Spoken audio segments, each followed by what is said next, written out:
be fun. Now, Rebecca, this obesity problem is nothing new. Well, right. There is a culture of obesity in baseball that has been around for years. I mean, coaches even sub in healthy pinch runners instead of encouraging their overweight players to hustle, depriving them of the only cardiovascular exercise they might have a chance to get. And a lot of these athletes have been playing baseball since they were kids. Well, right. So they might have never learned any healthy habits. Baseball is fine in moderation, but many of these men spend over 200 days a year playing it, and that adds up. The program encourages players once an hour to take a 15-minute break from baseball to do something active, like go up and down some stairs, go for a walk, or play some basketball. All right, well, thanks, Rebecca. If you're a baseball coach and you're worried about your players' health, go to takethefield.gov for a list of healthy activities and nutritious snacks.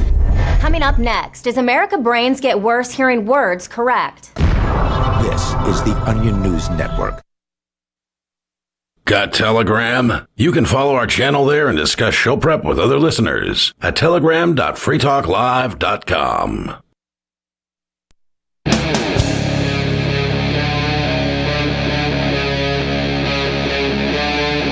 Free Talk Live.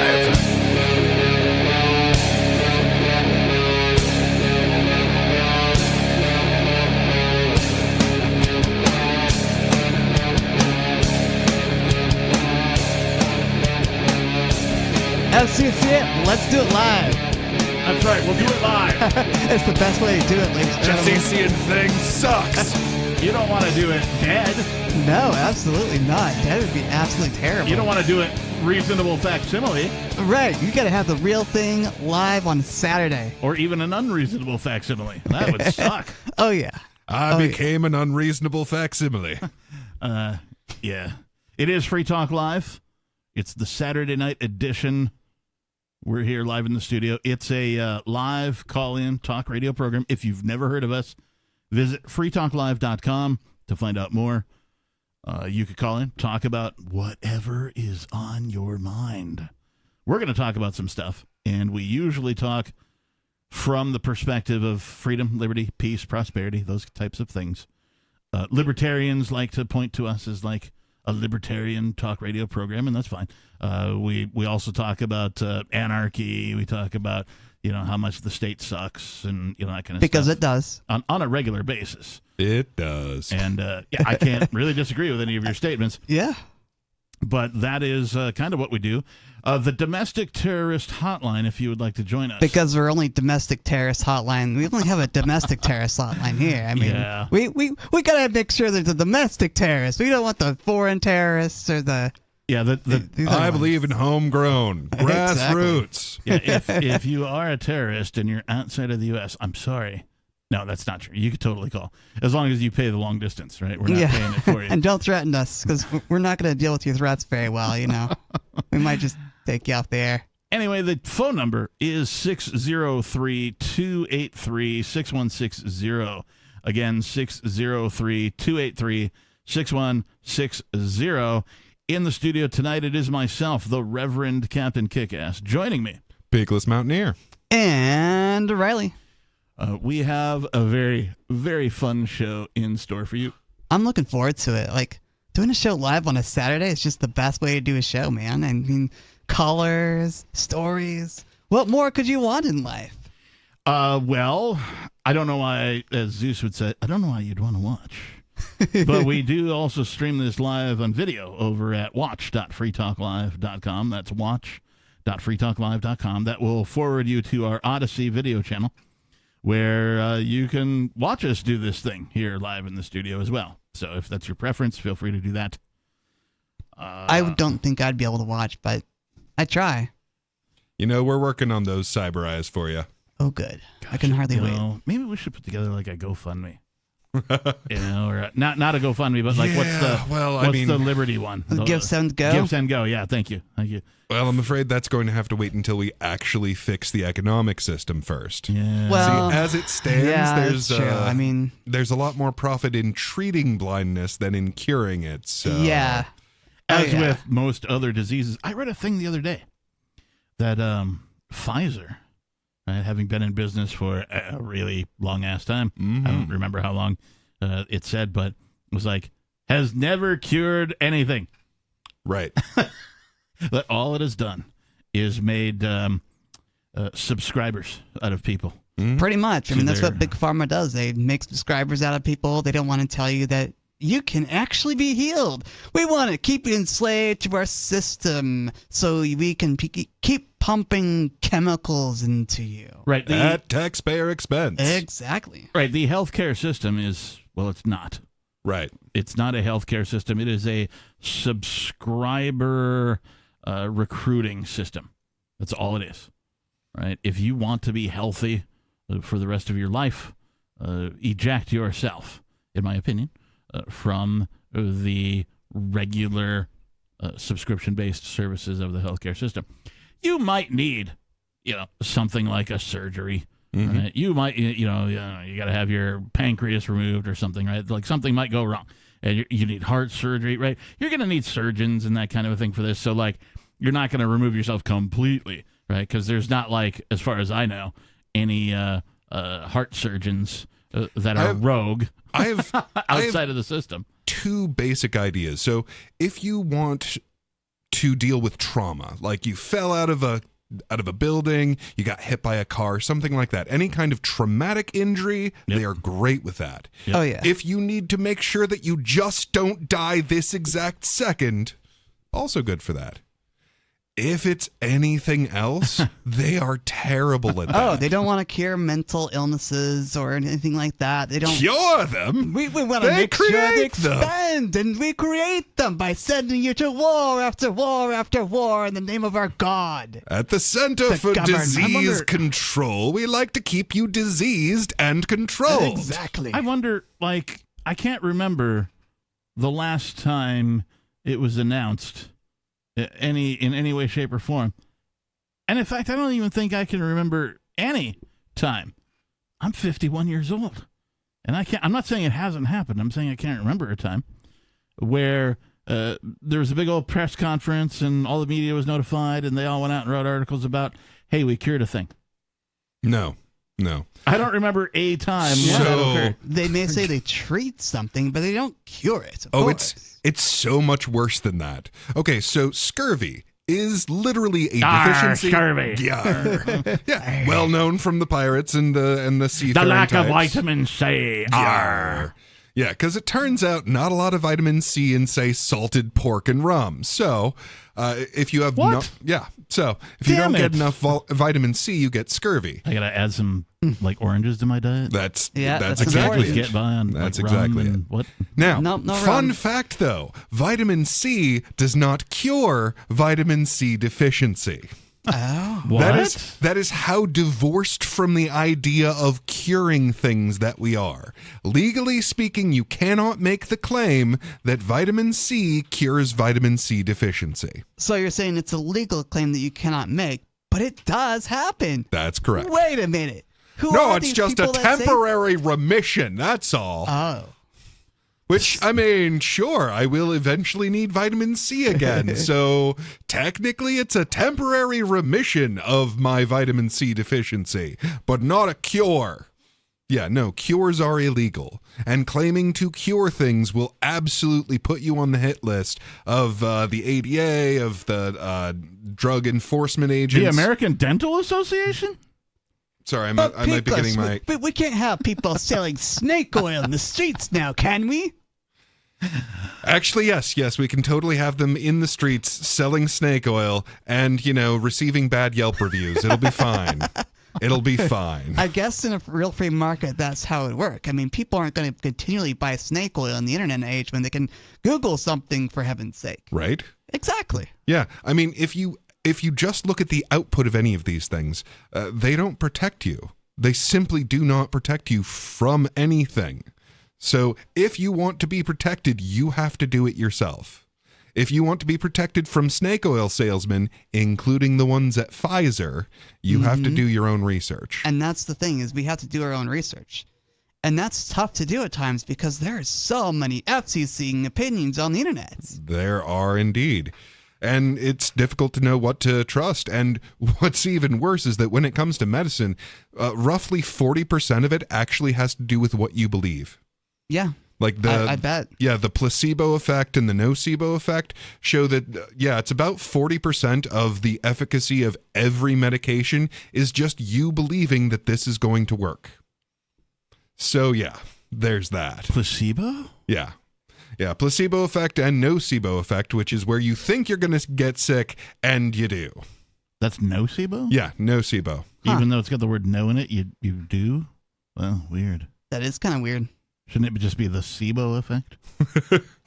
That'd probably make a little more sense. Yeah, I mean, I'm no doctor, and this is the thing. Like anything And that this is isn't this, medical like advice. it's not cut and dry. It's not as scientific as they try to make you believe it is, because there's a tremendous psychological effect at play here. So the idea that we will study the atoms of this and we will tell you what medicines will work for you Exactly. is impossible. They didn't want to tell us that, we can access a certain plant for higher consciousness or anything else. They don't want to tell us that. They don't want to tell us the truth that some mushrooms can help you experience different things. They don't want to tell us that. They want to keep us sick. They want to keep us enslaved in their matrix. Mm-hmm. Absolutely right. And to be fair, like, if you believe that smoking some cannabis is going to be a terribly bad effect on you, then you will, in fact, be likely to receive a health detriment from what would ordinarily help you.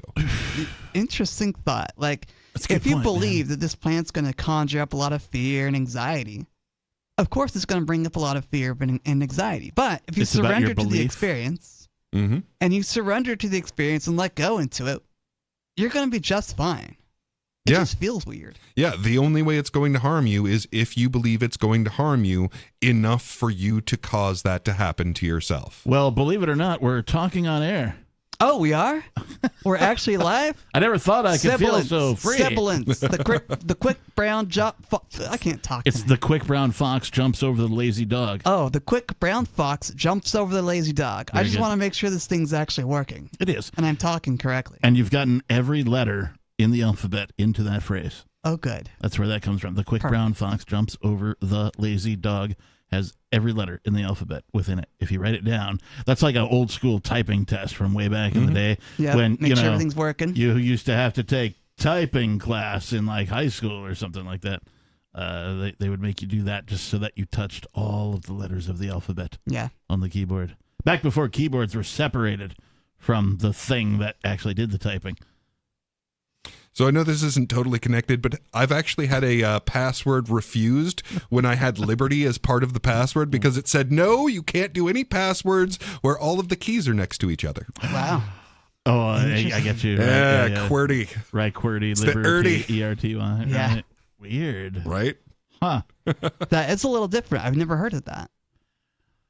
All right. Well, Yeah, and since I brought it up, just a little public service announcement out there. PSA. Yeah, the whole thing where you use letters that are capitalized and uncapitalized and numbers and symbols is actually not helpful to your security. It's only helpful to you forgetting how your password works. Really? Isn't it ironic that there are robots in the internet asking you if you're a robot? It sure is, isn't it? It's very ironic. Like, Well, who would've How thought? would you know? Well, I mean, it's kind of like choosing a tax professional.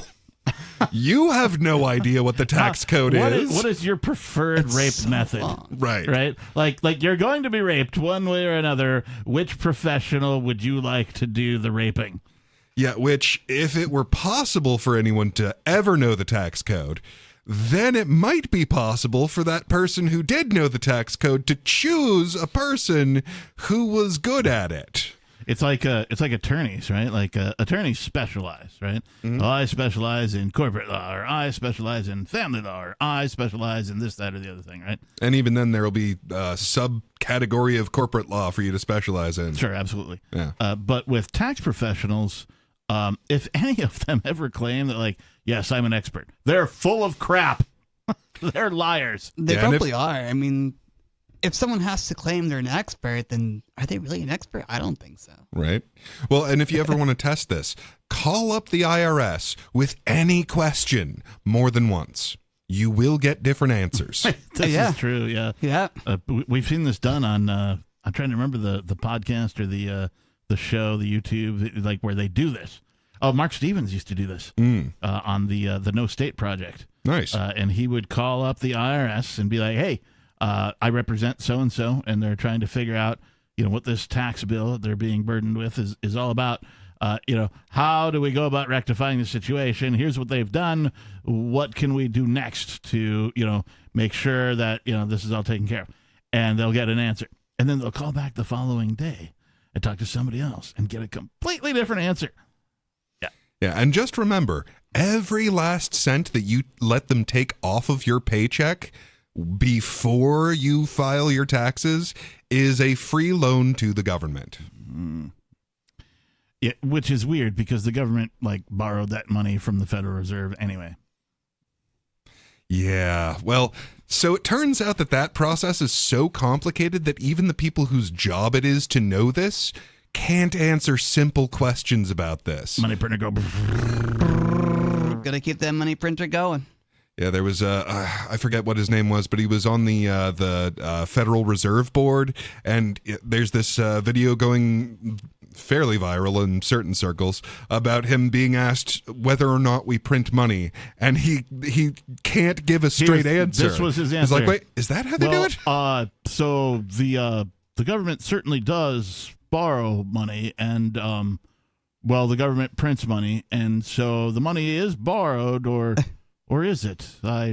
It is borrowed, but it's Wait, not is that how we do printed. it? Is that right? And it's just the most asinine answer. You are literally at the top of the field of the person who ought to know how this works. Give a straight answer. And What kind of person are you? Even he is saying, "Oh, well, it's modern monetary theory. It's too complicated for me to understand." For the plebes to understand, I can't explain it to the plebes because I don't understand it myself. It's just so magical. This would be like an auto mechanic going, well, do fuel injectors inject fuel? I think they do. They're called fuel injectors, but well, maybe they don't. Do they? I don't really know. I'm the chief mechanic. I remember working on carburetors, and those aren't exactly the same thing. But they kind of did the same function, but it's modern automotive theory. We can't have mechanics like that in the world now, can we? Oh wait, we call them government officials. Imagine escalating an issue you had with any business to, a supposedly higher authority, if you will, within a business or a so-called authority. There are legitimate authorities, Riley. I like to make this distinction from time to time because somebody who actually is an expert in something is an authority, right? But they're not. But they're not an authority by force. Mm-hmm. They're an authority by experience and knowledge. Makes sense, right? So, makes sense. Again, the auto mechanic, right? I'm not automotively inclined very much. I can do things like change a belt, replace a part like an alternator. I could change a tire. Stuff like that. I've replaced radiator hoses. I've replaced an entire radiator once, but only once. I did it that one time, and I'm like, I'm never doing this again. I'm going to leave this to somebody else, right? I'm going to pay for the service, right? But my point is that there are certain people that I refer to, and many people do, as authorities because they are experts in their field, right? But then there's authorities who are there by force, a.k.a. politicians, a.k.a. enforcers, police, military, etc., and so on. Those are not the authorities that I want. Authorities who are experts, wise people in their fields. Those are the only kinds of authorities I want. For example, I want to record a new song. I've written a new song. I've got lyrics. I've got bass lines. I've got drums in my head. I got guitar riffs, right? And I want to put this thing together, but I don't have a recording studio. I'm going to go find somebody who's an authority, a producer, a guy who owns a studio, somebody who's done this a bunch of times, right? Who's got more knowledge and experience at doing this than I do. That guy is an authority on recording a song. And then there's the other kind of authority. Which is? And they're the kinds that you need to pay to get a license to record a song. Oh, the producer. Yeah, the commissar, if you will, the regulator, the person who works in the Department of Audio Recordings. Yes. This is all about IP law at this point. That's what you're talking about. Those are the authorities. Right. That by force. They're authorities by force. Right. not by wisdom or knowledge. Right. They don't need to know anything. Right. They just need to have the position of power. And their abilities are based not on what they can do, what actual reality they can bring to come to pass. Theirs is based on faith and fear. The faith that our government is actually effective at what they say they're effective at, that they're actually not utter monsters controlling and leeching everyone as they murder half the planet, but in fact benevolent creatures, making sure that everything stays Everything has to be stable. taken care of by us. We are the authorities on this. We're not going to threaten you with death and destruction. We're just going to passively tell you, oh, if you don't behave, it would be a shame if something were to happen to your family now, wouldn't it? That's what government does. They threaten you and your family. There was no quid pro quo. If your religion has to threaten you to get you to comply to it by threatening you or threatening your family, whether it's in this life right now or some future time down the road, maybe 5-10 years down the road, let's say, these people should be disobeyed at all costs. They're nothing more than tyrants. Speaking of which, a little bit of a segue here, but I was recently sent a summons. Ooh, I didn't know you were a spirit. Who's channeling your Klaatu, spirit? Barata, Niktu, right? Oh my. There, I've said the words. No, I was recently sent some mail by some individuals calling themselves government, telling me that it was my duty to participate in jury. So they use the selection. term duty, which in my opinion is the same word for slavery. You're our slave, therefore you will obey. Well, there's another word I associate with the word duty, but I can't say that on the air. So, yeah, they sent me a thing, and because I don't want to participate in the clown show, I just sort of, whatever. It went to the circular file, for me to deal with later. And that means, like, shred it and throw it away. The circular file is a trash can. Yeah. So I tossed it in the Place trash for can. A little while later, they sent me another thing. I didn't even open it. Whatever, it's fine. And so time went by, and then I got another thing. This time I opened it because I knew it was past the date, right? And they're like, "Hey, you were scheduled to show up for this thing we told you have to do, and you didn't show up. This is a misdemeanor in the state of New Hampshire." I'm like, participation really isn't voluntary when it comes to status stuff. Like, of course if not. you choose not to participate, they will threaten you Of course with they do. coercion. Well- And like a lot of libertarians would be like, well, why didn't you just go online and fill out the form and or say something like extreme? And they'd be like, no, we're not putting him on the jury, right? Well- Like, I mean, no, I would because just- because that would require my labor, Yeah, I which would they do have something not like that paid me personally. for. Well, in an uncharacteristic move, I'm actually going to agree with them on this one. It is, in fact, your duty, your civic duty even, No, it to, hear me out, to go on to the jury and see if it's a circumstance where you can use jury nullification to get us all a little bit more free. I knew you were going to go there, and we could talk about this a little bit more coming up here on Free Talk Live. Plus, what is a staff accounting bulletin? Dun, dun, dun. I've never, it's called an SAB, and apparently it has something to do with cryptocurrency. We're going to find out here on Free Talk Live, 603-283-6160.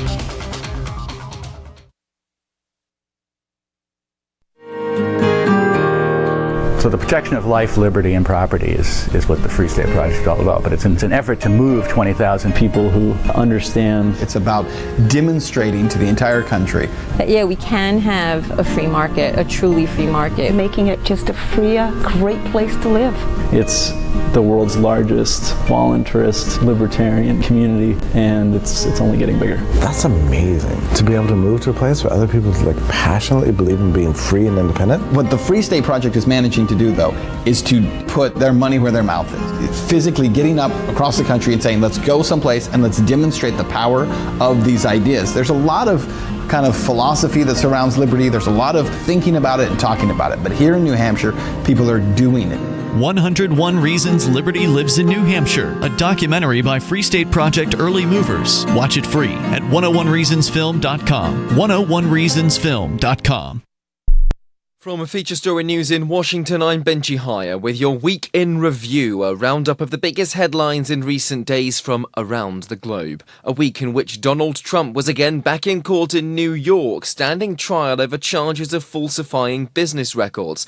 Prosecutors allege the former US president was trying to cover up payments made to porn star Stormy Daniels in return for her silence, an effort to keep their affair out the news just as America was going to the polls 8 years ago.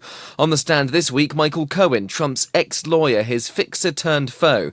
The man responsible, he says, for paying the adult film actress the $130,000 on his then-boss's behalf, who he claims personally greenlit the plan. But Cohen is part linchpin, part liability. He's a convicted felon, serving time behind bars for campaign finance violations, and he's pleaded guilty to lying to Congress. Sally Patterson spent the week outside the courthouse in Manhattan. The defense is working hard to paint Michael Cohen as a vindictive ex-employee who can't be trusted. The court has played audio from last year where Cohen can be heard saying, "I truly hope that this man ends up in prison." Trump pleaded not guilty to all charges. He once again called the trial a scam and a sham.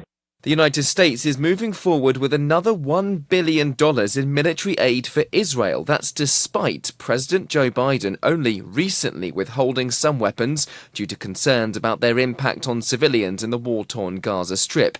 He also threatened to pause further arms if Israel launches a full-scale ground invasion in the city of Rafah in the south of the territory, where more than 1 million displaced Palestinians are sheltering.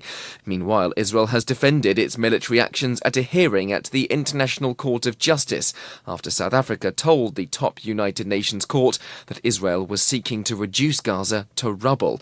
Last year, the African nation brought a case against Israel, alleging the Middle East country is violating the Genocide Convention, which Israel denies. William Denzilo is in The Hague, where the ICJ is located. Israel's delegation told the court they were engaged in a tragic armed conflict in Gaza, but firmly rejected claims of genocide and operates within the confines of international law. A key week in the Ukraine war, with Russia's forces pushing into the area just north of Kharkiv, Ukraine's second largest city. US Secretary of State Antony Blinken arrived in Kyiv midweek, promising to rush ammunition and air defences to the front lines to counter the incursion. So maybe we can try something? Donning a guitar, Secretary Blinken joined a Ukrainian rock band in a basement bar in Kyiv to play a rendition of Neil Young's Rocking in the Free World. During the trip, he also, for the first time, hinted that Ukraine's army could strike Russian territory with weapons supplied by the US. And that was your Week in Review. Our Matrix server is about as free as internet chat can be. Join the existing rooms or create your own at chat.freetalklive.com.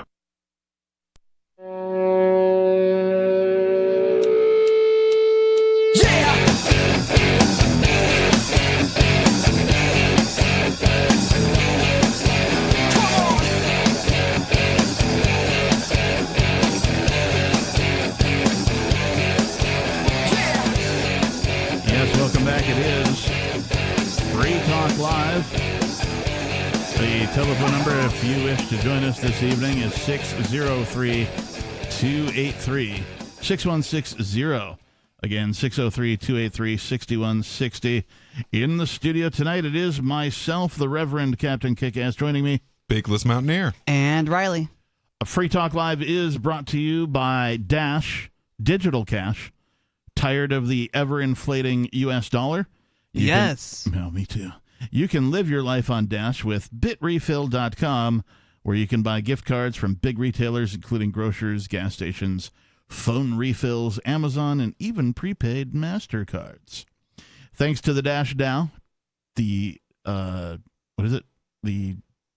decentralized autonomous organization. Thanks to the Dash DAO for sending us 32 Dash per month for this sponsorship. It's easy to use and easy to get Dash. You can learn more at dash.org. That's dash.org. I want to talk more about this jury summons that I received and your views on it, Peakless, and my views on it. But we have a caller online. Let's go to Gigi, calling from, West Carolina? That's right. Come run away with me, Captain. Yes, we'll go to the magical land. I'll cook you delicious pot roast and give you wonderful red wine from Argentina. In the magical land of West Carolina, which doesn't exist. Wherever you want. Oh. I have a desire to travel. Captain's got a suitor.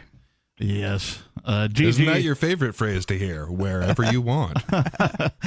Gigi is... Behave yourself. We're on live radio, gentlemen. Right. Gigi is the greatest stalker I've ever had. Hold on, please.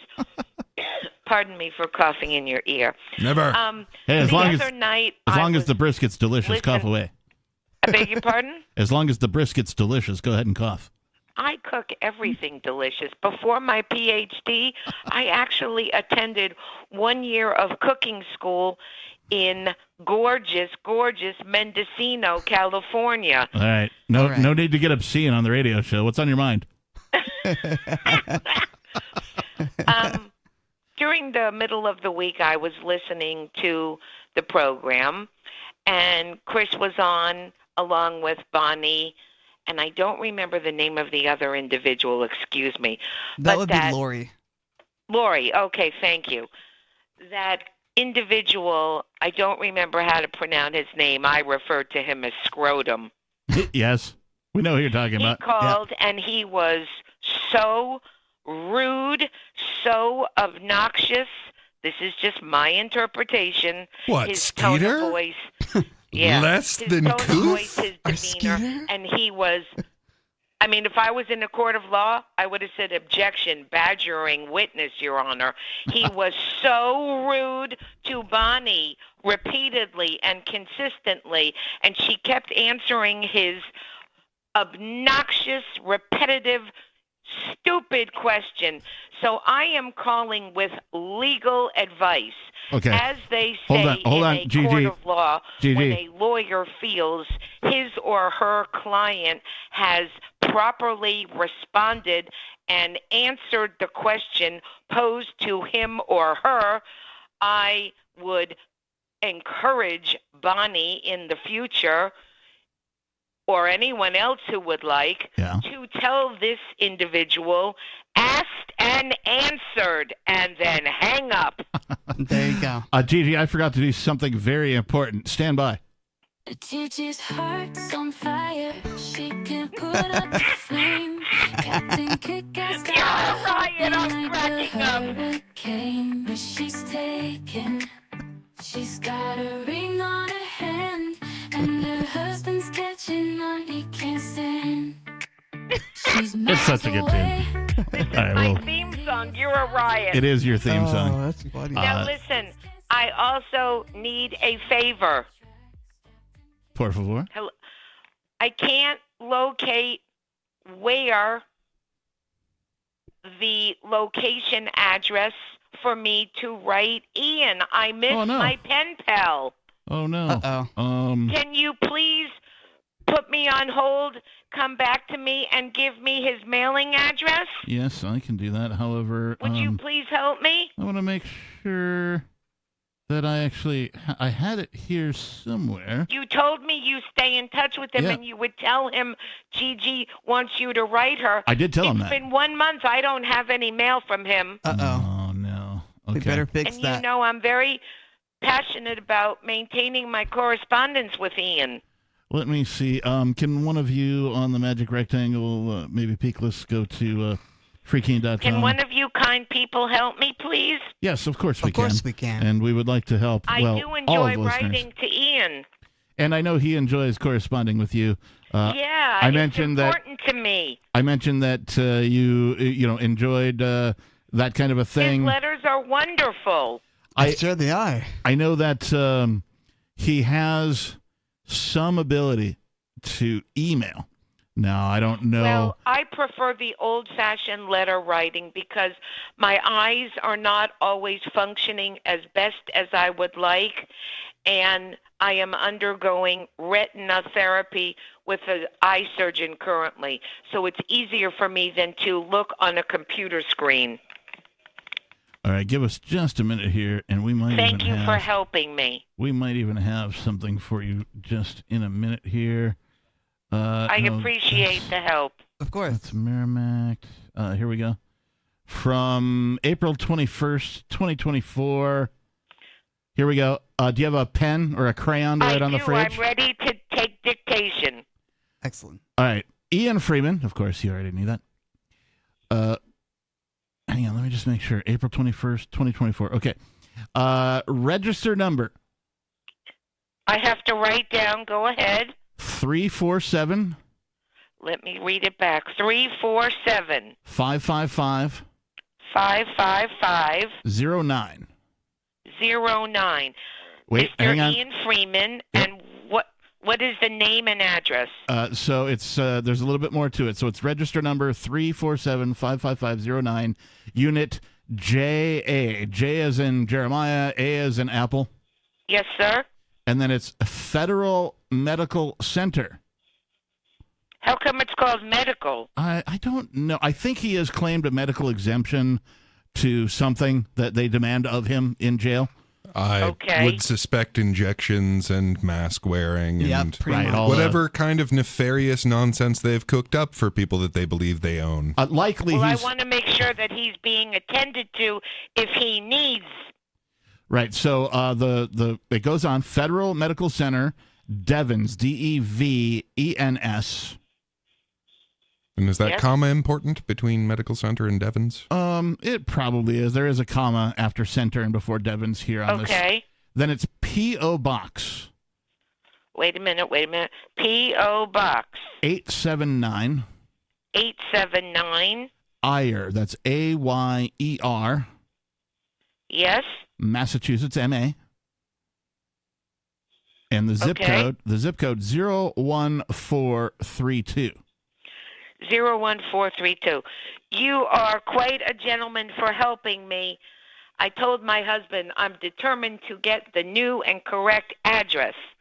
And in future, anybody who hosts the show, if that individual calls and is repeatedly, continuously obnoxious and verbally abusive, asked and answered, baby. We'll remember that. JJ, thank you so much for the call. We appreciate you. Feel free to call us again and or send me some brisket. 603-283-6160 is the phone number if you would like to join us. I've also just posted that information to all of the current Free Talk Live social media, Twitter, Mastodon, that kind of a thing. So if you didn't get to write all that down, that's fine. It will show up if you go to the Free Talk Live Twitter and Mastodon accounts. And you can find our Mastodon account at social.freetalklive.com. Thank you, Riley. I also just, the way that I found this information was I typed in Free Keen Ian Prison. And it was like, I don't know, the third result down. Writing to cage activist Ian Freeman at the Devens facility. So that's how I got there for those of you who prefer to find it yourself. Yeah, I got there about the same time as you did. I went to freekeen.com, scrolled all the way to the bottom where the search bar is, which not where I would put it, and just put in Ian, and it was the first thing that came up. Ooh, now I want to open a bar called the Search Bar. What would you sell at this bar? Bitcoin. No, you buy everything in Bitcoin. You don't sell. Well, maybe you could sell Bitcoin at the bar too, just so the customers could pay in Bitcoin. Well, so it's a bar. I'd sell alcohol. Just to be clear, or cannabis infused drinks, if I could, right? Depending on the state, right, and what government was beholden to by force. It's too bad that you have to behold to this criminal organization. Oh, it sucks, man. Like you should be before, able to sell what you want at your bar. Before I moved to New Hampshire, I was looking at possibly going to other places on planet Earth. Mm-hmm. One of the things that I don't know how this falls into a category. People have told me for a long time that you have such a good voice, you should be on the radio. And I've made a living off my voice doing voice work for telephone systems and doing customer service and tech support and oh, you're such a pleasure to listen to and all that kind of crap. But also I like drinking. I am an alcohol fan, right? A lot of people aren't, and that's fine. Would you describe yourself as an alcoholic? No. Okay. Because the difference between an addict and a non-addict is an addict plans their life around their fix, and I do not plan my life around my fix. I live my life, and then I just have some alcohol from time to time. Sometimes daily, sometimes not, right? Sometimes I'll go months without, sometimes I'll go days without, but, it all depends on my mood. But never once have I been like, no, I can't do that right now, or I can't do that today. I gotta have a beer. I gotta go drinking. It's been a rough day. I gotta have a beer. Right, but that being said, at least within the musicians that I hung out with in the Seattle area, and also like my upbringing in the Wisconsin state, which is a drunken state, by the way. Like, there's more booze and alcohol consumed. I've been in Wisconsin. a drunken state. Wisconsin is a far more drunken state than any other place. Louisiana's got you. No, it does not. They have drive-through daiquiris in Louisiana. I'm sorry. Yeah, no, it doesn't matter. Doesn't matter. The culture in Wisconsin is far more alcoholic than Louisiana. And I can prove this by just telling you that when I moved to Seattle, I was invited to a New Year's Eve party, a kegger. Right? And I'm like, a kegger in downtown Seattle on New Year's Eve? Hell yeah, I'm in. Now, that sounds like a boy from Wisconsin. Right. You're like, oh, sweet. A great party, right? First year in. Yeah, this is going to be great. In Wisconsin, you got to understand when somebody says, I'm having a kegger on New Year's Eve downtown near the, whatever the landmark is in the downtown, like in Milwaukee, it'd probably be near the brewery, because there's like a bunch of breweries. But in Seattle, there's only one. They were like, near the Space Needle. And I'm like, okay, everybody knows what the Space Needle is. Even if you've never seen it, once you see it, you're like, oh, yeah, I know what that is. So in Wisconsin, I have a vision in my head of, 4 or 5 kegs of beer, right? 50, 100, 150 people, something like that. A nice big party. Nice big party. And so I get to this place, and that's what it appears to be at first glance. The place is packed. It is the basement of a large building. It's a very warehousey looking basement. It was so far so good. It was like a courier service, right? Bicycle and vehicle courier service. Their business was just bringing packages and deliveries to the downtown area. That was their whole business. And whoever owned the place was like, we're throwing a party in the warehouse. Everybody come. We're going to have bands, and we're going to have... And sure enough, they had, bands were playing, music was going on. I wouldn't expect anything less from Seattle. People were smoking of the herb, and people were drinking of the beers when I walked in. They get the red Solo cups, as is traditional in these keg parties, no matter where you go. Difference between Wisconsin and Seattle. In Wisconsin, there would have been 4 or 5 kegs. In Seattle, 1. Wow. And the beer ran out before midnight. Well, of course it did. Because you only had 1 freaking keg. Seriously. Right? I would dare they just have 1 keg. But people were staggeringly drunk already. And I'm like, how is that possible? You only had 1 keg. Wow. Like there is a cultural, there's even like in my estimation, and this is only visual evidence, right? So this is only my personal experience. It's not like I haven't done any statistics or whatever, but man, people in Seattle were lightweights by way of comparison, right? Like I could sit and drink 6, 8, 12 beers, right? And still, I'd have a buzz. By the time I got to 12, I might be talking like this, right? But by way of comparison, man, somebody in Seattle having 4 beers was passing out.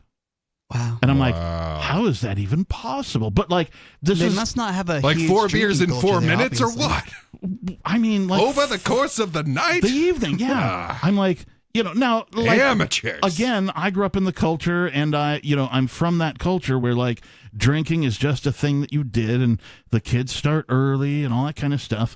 A very sort of German, Norse, drinking culture, right? And so when you grow up in it, you learn, quote, how to drink, unquote, right? And this is yep, you get drunk enough, you throw up a few times, you do it again repeatedly, and eventually that goes away.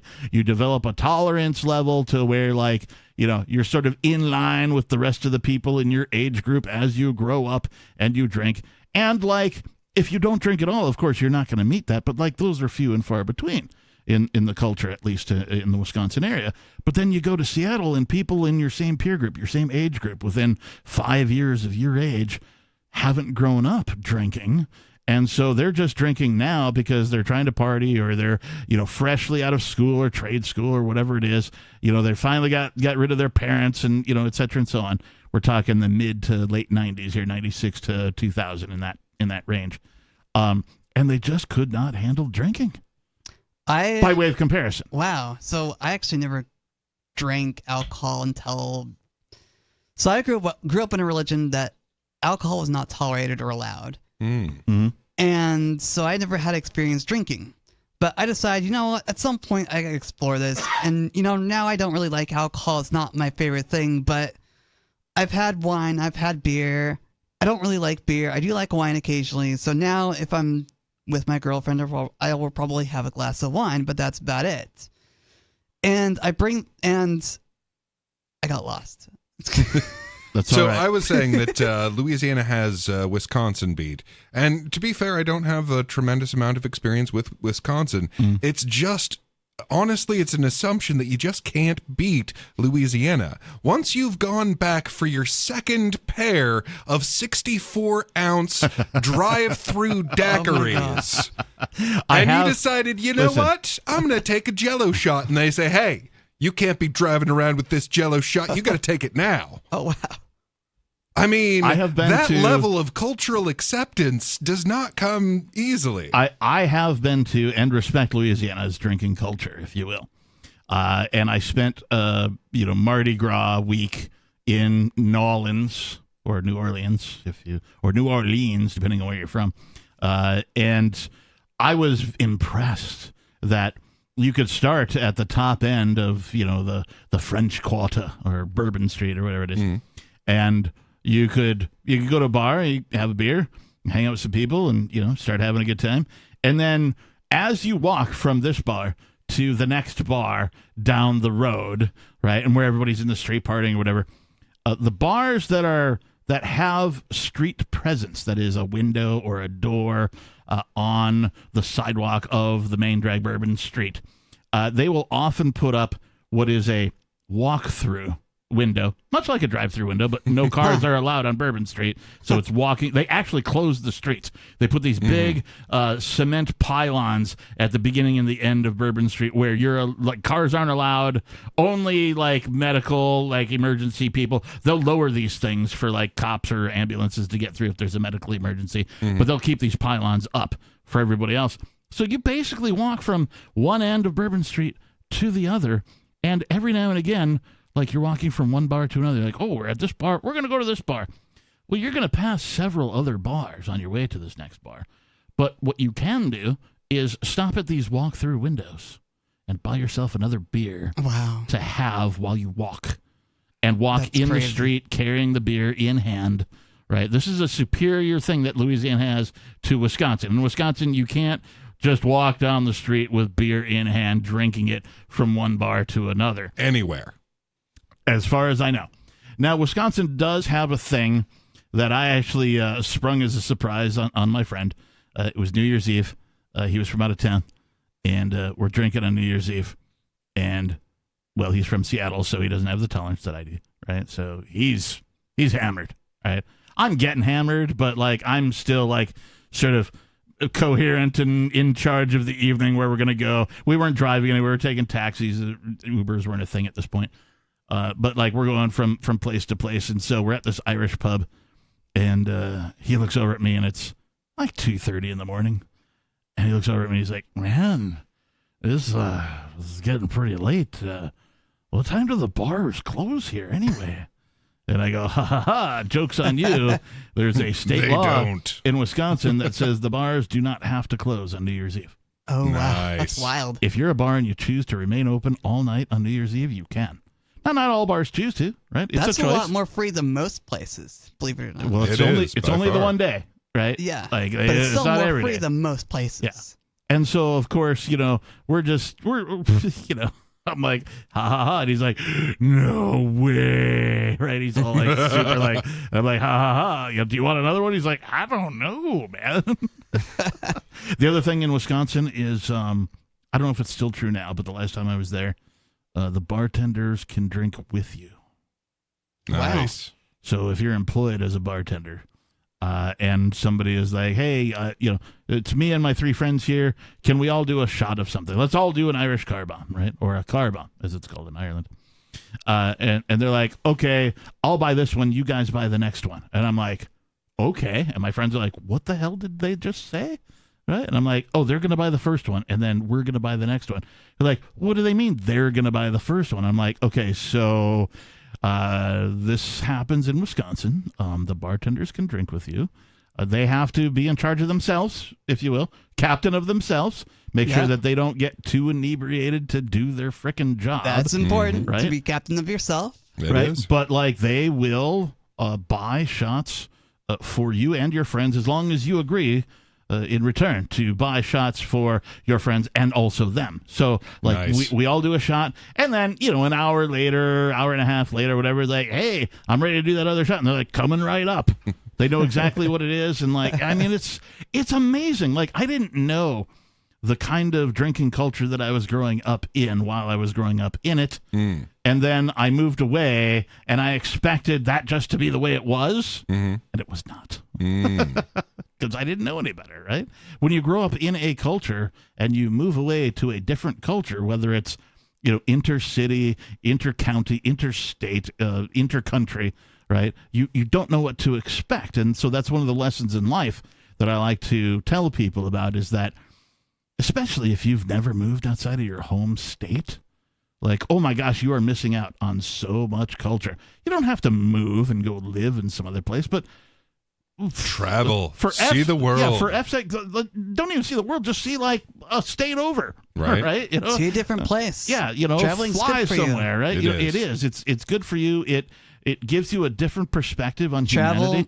It's been said that Mark Twain has said travel is fatal to prejudice. You get to meet new people. You get to meet different people. I mean, this is why we travel. It does. It does eliminate prejudice, right? Like I grew up in we're going to call it, at least some of my family were particularly racist, right? That's really sad. A white guy in Wisconsin. Oh, shocking, right? But yeah, that exists. And it still does to some extent. I feel like the percentage of it is going down as time goes on, as people do things like, travel, for example, right? Like I feel like that's going down. But it was certainly exciting for me to see that it didn't exist everywhere. And I was like, oh, thank God. This madness isn't universal. Right, yeah. 603-283-6160. If you'd like to join us in conversation tonight.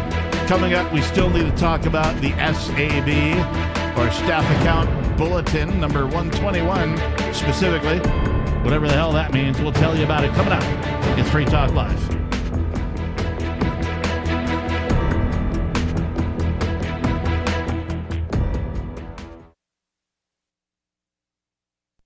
If you're looking for work, the person you are applying to may be even more nervous than you are. And the way things are now, your references have never been more important. Here are 3 tips. First, know that employers are checking. Every hire is under the microscope these days. Second, they won't just be checking references you provide. Figure that all of your ex-employers will get a call and be asked, would you hire him or her again? Third, assume you will be Googled. So before you apply, remove all those party animal photos from your Facebook page. Even if you're not in the job market, effective communication skills have never been more important, with money and attention so scarce now. For more tips for job seekers and getting better results in all your day-to-day communication, hit survivalspeech.com. I'm Holland Cook.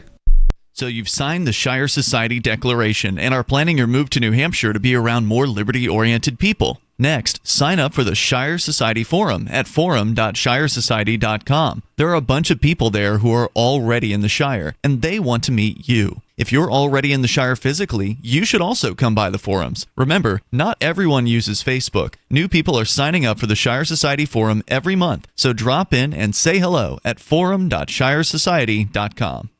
Tired of cancel culture? Sick of mega tech corporations holding an axe over your head? Join the LRN.FM Matrix chat server. It's self-hosted, so no one else can tell us what to do or say. Don't like the existing channels? You can make your own. You can even connect into some of our channels from other Matrix servers. It's federated. For the full LRN.FM Matrix experience, though, you should join our server via the step-by-step instructions at chat.lrn.fm.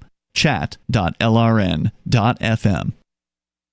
You're listening to the live edition of Free Talk Live. Hour number 2 is next after the news here on the Liberty Radio Network at LRN.FM. From a Feature Story News in Washington, I'm Benji Hire with your Week in Review, a roundup of the biggest headlines in recent days from around the globe. A week in which Donald Trump was again back in court in New York, standing trial over charges of falsifying business records. Prosecutors allege the former US president was trying to cover up payments made to porn star Stormy Daniels in return for her silence, an effort to keep their affair out the news just as America was going to the polls 8 years ago. On the stand this week, Michael Cohen, Trump's ex-lawyer, his fixer-turned-foe.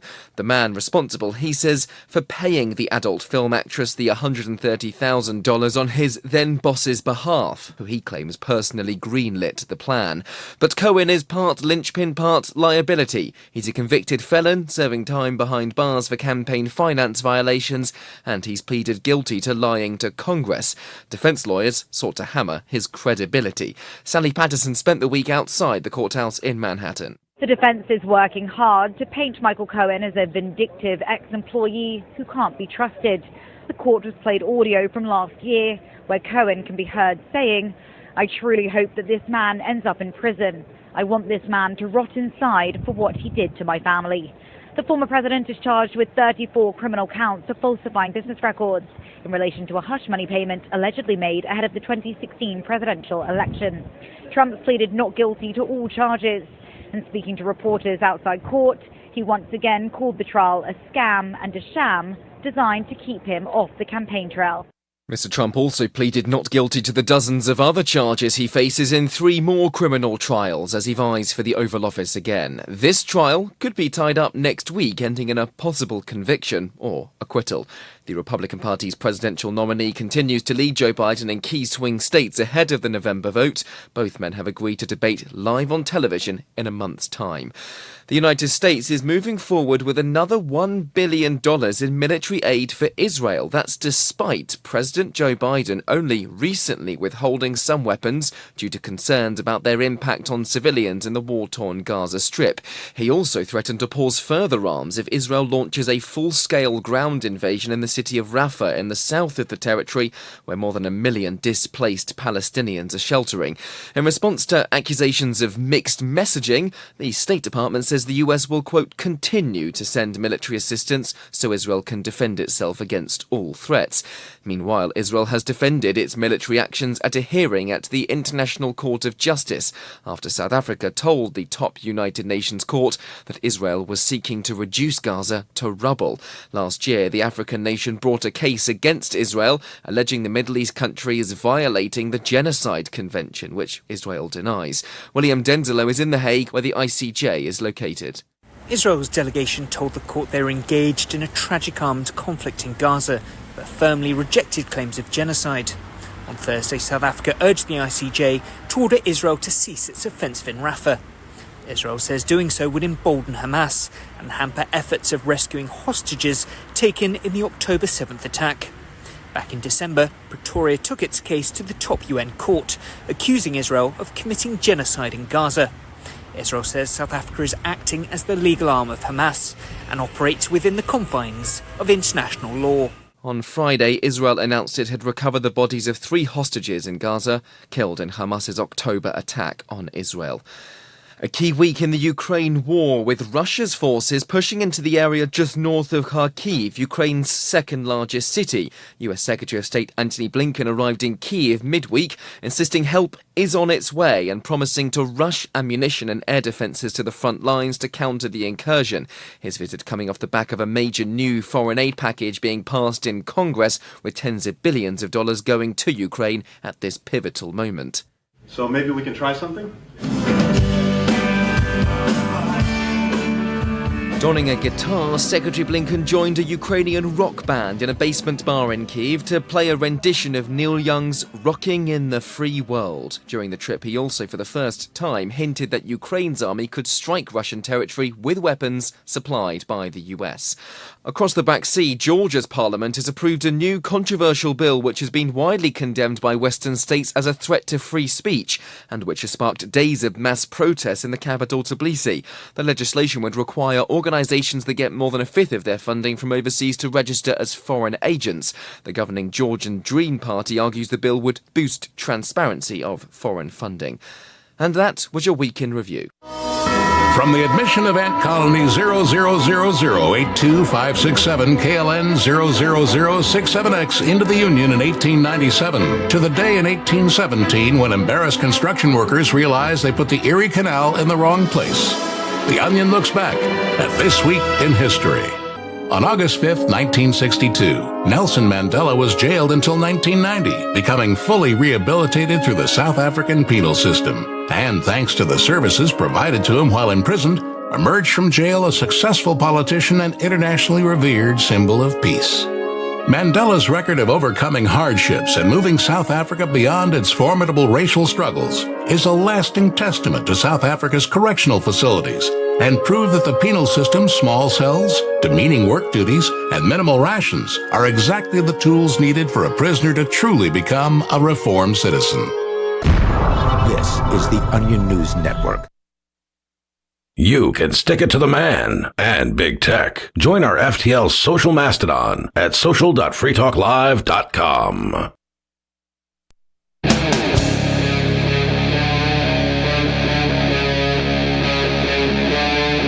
Free Talk Live.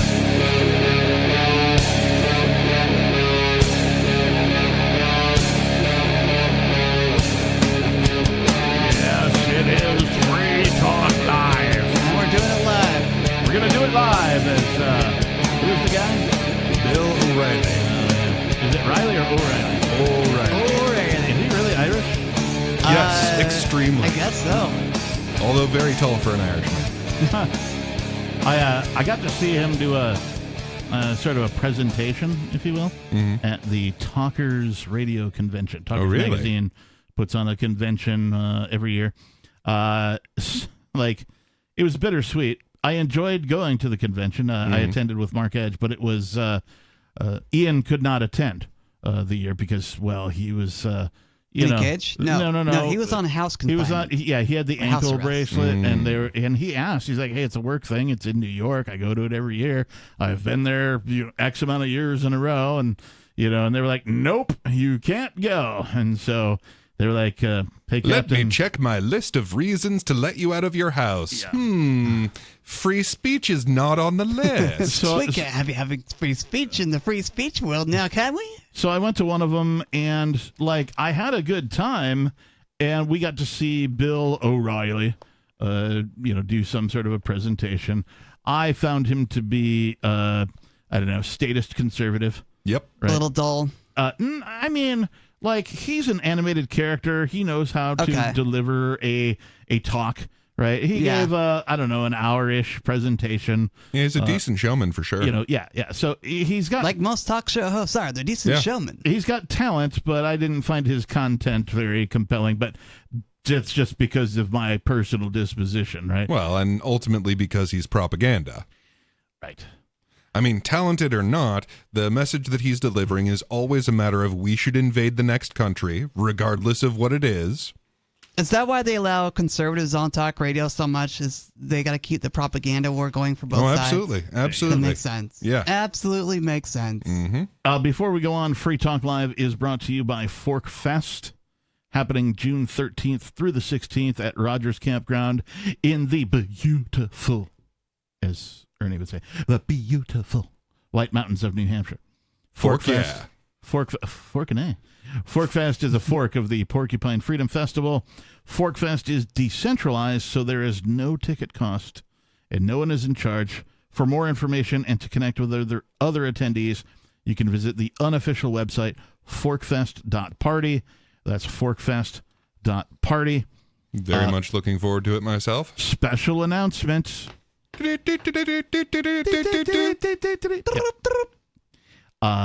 Beard Talk Live is going to do a special episode on, I don't remember the date. The 16th. Sunday, June 16th, 7 to 10 p.m. That is the last night of Fork Fest and the night before Pork Fest at the same campground. Mm-hmm. We're going to do in the big green tent in the Shire Society Forum lounge, if you will. The Captain Kickass pub will be there inside the lounge, slanging dranks, if you're so inclined. Sounds lovely. We will have at least Peakless, myself, and Zephin, if not some other beardos, to also do a show. It's possible that we do more than one show in those 10, 11 days that we're there. Could be. It's possible that we do one during Pork Fest as well. We don't know. But I believe that I have at least acquired the gear to do one. And if we have the gear to do one, theoretically we should be able to do another, unless we're having too much of a good time doing other stuff that we're like, no, it's fine. We'll get by without it. But we plan to do at least one episode of Beard Talk Live at Fork Fest on the Sunday the 16th. So come find the green tent, and we will be there. Hopefully we'll have signage or something that points you in that direction. It'll be right next door to the Free Talk Live site. So we'll see you at Fork Fest. Let's go to some of your calls and thoughts. We've got David Ridley calling from New Hampshire. David, what's on your mind?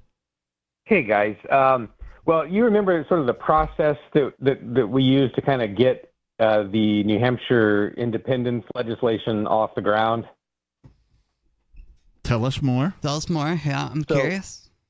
I hope that I don't make myself sound too important here. You're super important, Dave. Yeah. So, I kind of played this role of spark. I didn't do a whole lot of kindling, but I was kind of sparking. And so what the process was to just put out a request. Is somebody willing to reimburse taxpayers for the cost of hearing a bill and probably having it killed?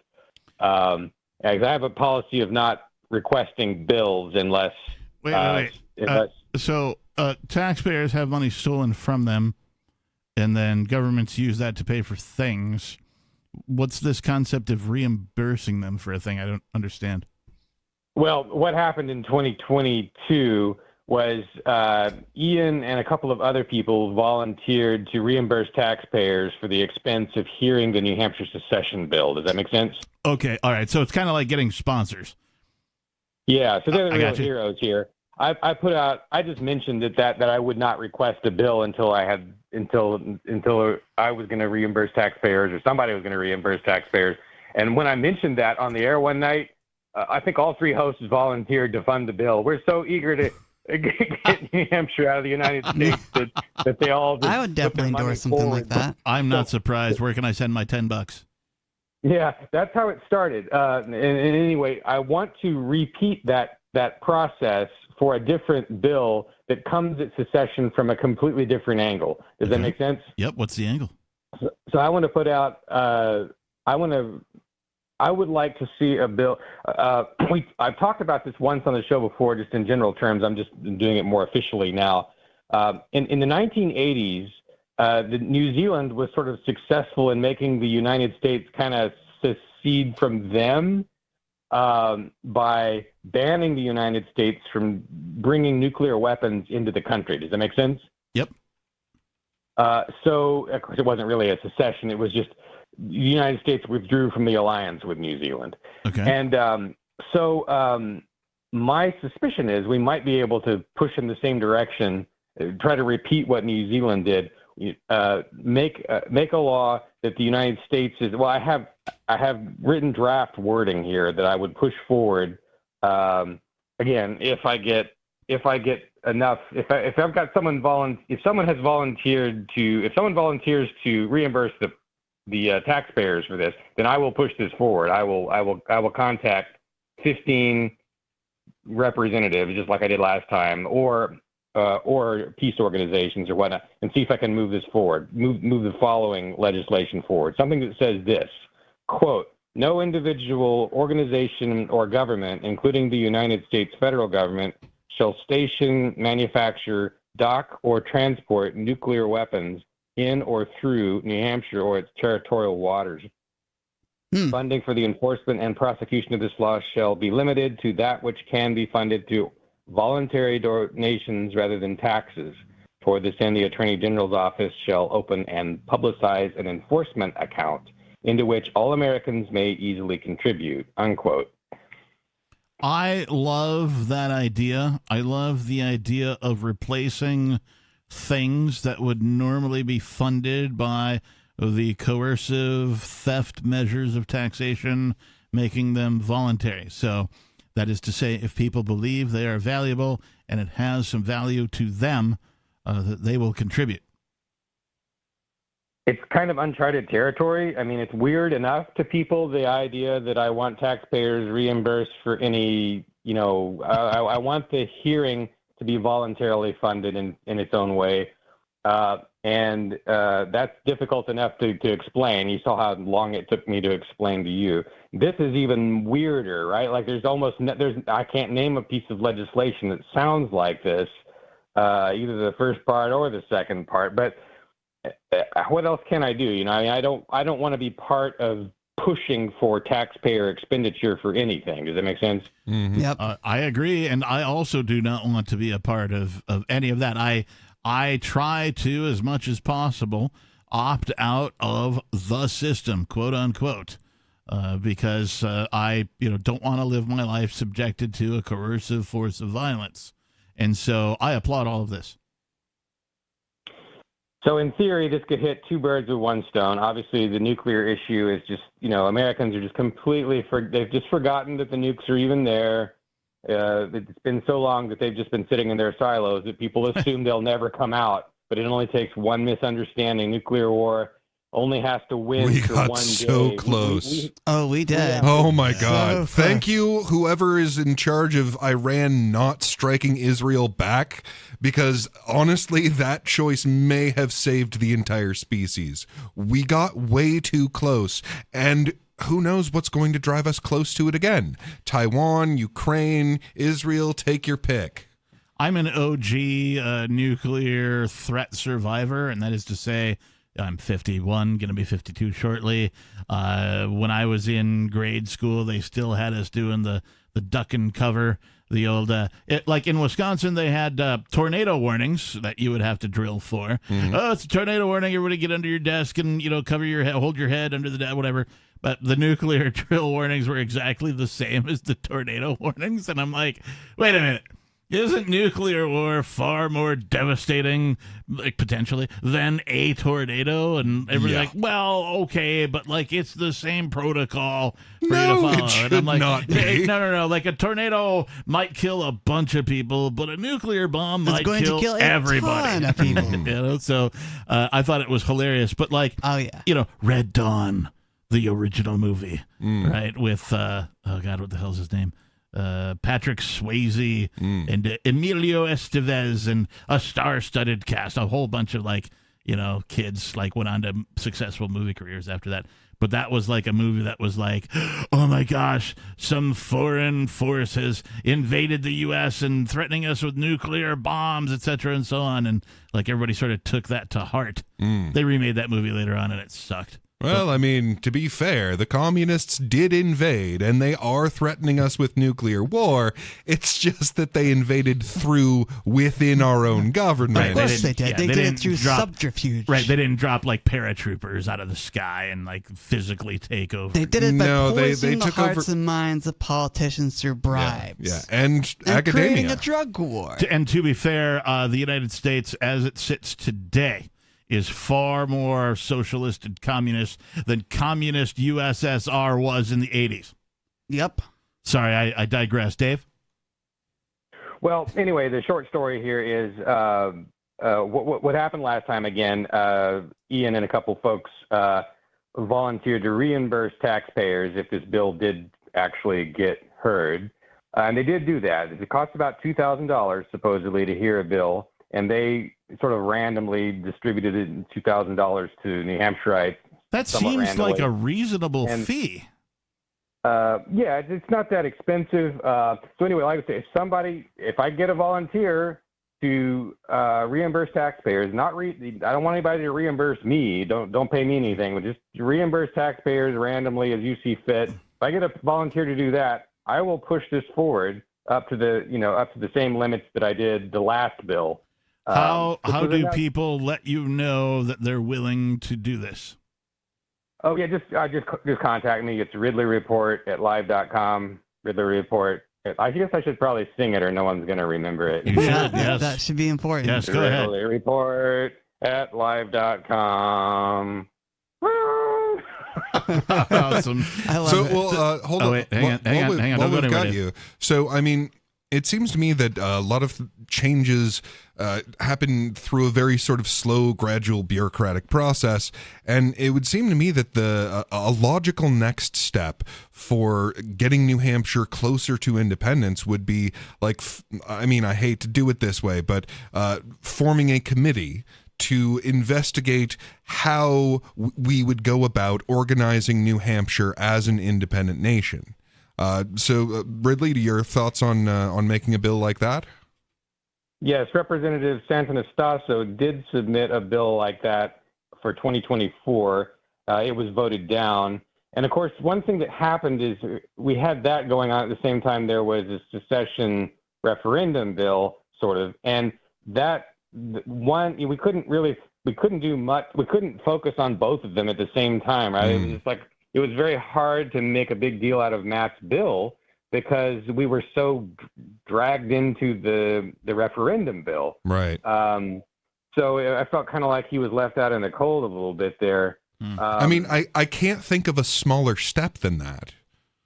Yeah, it's a very reasonable step. And again, there were people who requested that in 2022, or actually in 2021 when we were first discussing the first secession bill. I think it was Melissa Blass. I'm not sure who it was. It was one of the state reps, suggested that it would be better to have a study committee than a full-blown, session referendum bill. And I think it's great to have that, but it's just we're limited in resources and how much can we do? I don't know. Anyway, like I said, it did come up. It has been submitted as legislation, and it was voted down. Well, I hope we do it again, because that strikes me as something that even the most hardcore statist can acknowledge, hey, there is a possibility that something happens whereby the United States of America is not a functional polity, and we are just thrust into a position where we have to operate independently. So even Granite State Progress type could acknowledge like the utility of having some exploration into that possibility. And I mean, with all of this stuff, like, you've got to pick your battles, and I mean, incrementalism really does work. Like, it's how they took over in the first place. It's how all of our educational system is so communist at this point. In the same way, if we have at least a step in that direction, then that'll put us a lot further than we have been, you know? Well, I like most of the federal government people who I have met and interacted with. I want them to live long, happy lives. I don't want them to die in a nuclear war any more than I want me to die in a nuclear war. So in a sense, I'm doing this for them. Nice. That's a good way to look at it. Mr. Ridley, how do people find you normally? RidleyReport.com. Thank you so much for the call tonight. We appreciate you and your activism. I know there are, there's libertarians and anarchists that, agree and disagree with certain activism and that kind of a thing. And such is the case with Ridley. He does what he thinks is right. And he's been doing it pretty much since the early aughts. Like, he was an early mover to New Hampshire. Yeah, and he even, at the top of the call, he said something along the lines like, I was always sort of like the seed planter. Right? I would just drop these seeds, and, I was okay with that role. He's taken on a larger role since then. And while, he may from time to time say things that even I don't agree with. I really appreciate his activism because he has done more for the people that I know and like as far as activists around New Hampshire and in around the larger movement of freedom to New Hampshire than even myself. And I have to applaud his consistency. Yeah. Because it's that, honestly, it is how change is made, is by just consistently over time applying yourself in the same direction. And then these eventually stack up on each other. And then the next step is a little easier to do, which is why I'm saying, look, I can't think of a smaller step of getting New Hampshire independent than to just have an exploratory committee. But once that's done, we at least have that framework to look at so that when someone says, oh, it would never work, we go, well, according to your people, your committee tells us here is how it could work.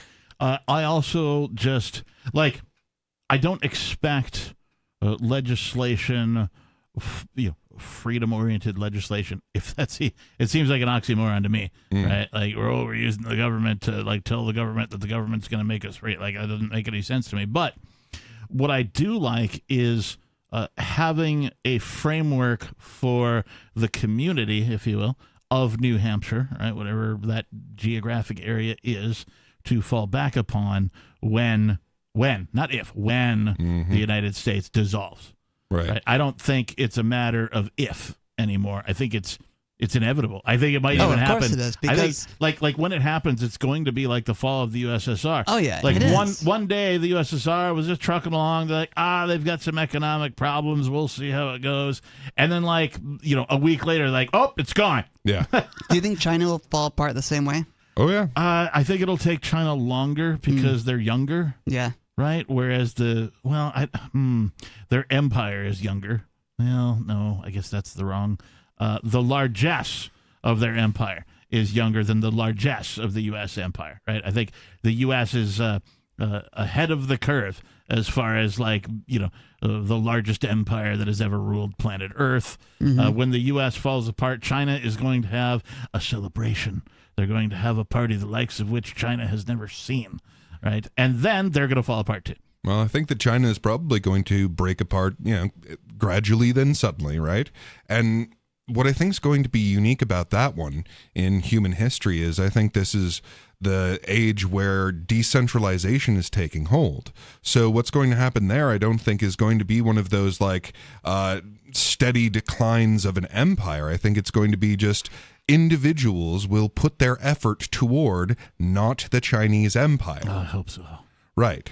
So, here's one of the things, all of these people are really expecting the U.S. dollar to be replaced by Chinese currency or possibly by the BRICS currency. Yeah. And I got to tell you, that is never going to happen. So China is explicit about never allowing, under any circumstances, their currency to become the world reserve currency because they know that it is a simple matter of fact that if you do that, you will lose your manufacturing base. It's a death knell. Yeah. You have to. You will either lose your status as the reserve currency or you will lose your manufacturing base. And we've lost pretty much both. Right. America's lost the manufacturing base completely, and China's never going to do that. And BRICS isn't going to fix this because none of these countries have their stuff together enough to do it. Right. So they're not going to be able to negotiate among themselves a way of doing a new currency that will replace the dollar. Guess what the only answer is, ladies and gentlemen? Decentralized autonomous currency. Right. Boom. Like Bitcoin. Exactly. Something that does not have an issuer. It is an asset without an issuer. It is already a digital native currency and a perfectly neutral one. Yeah, I see all of these things as preps, right? I see this type of legislation as New Hampshire preparing for, right, what might come. Like when it does come, they'll be like, oh man, didn't we have a thing about this? Let's just bring that into action now. Right. Right? And so, I don't know. That's my opinion. 603-283-6160. What's your opinion? Give us a call. It's Free Talk Live.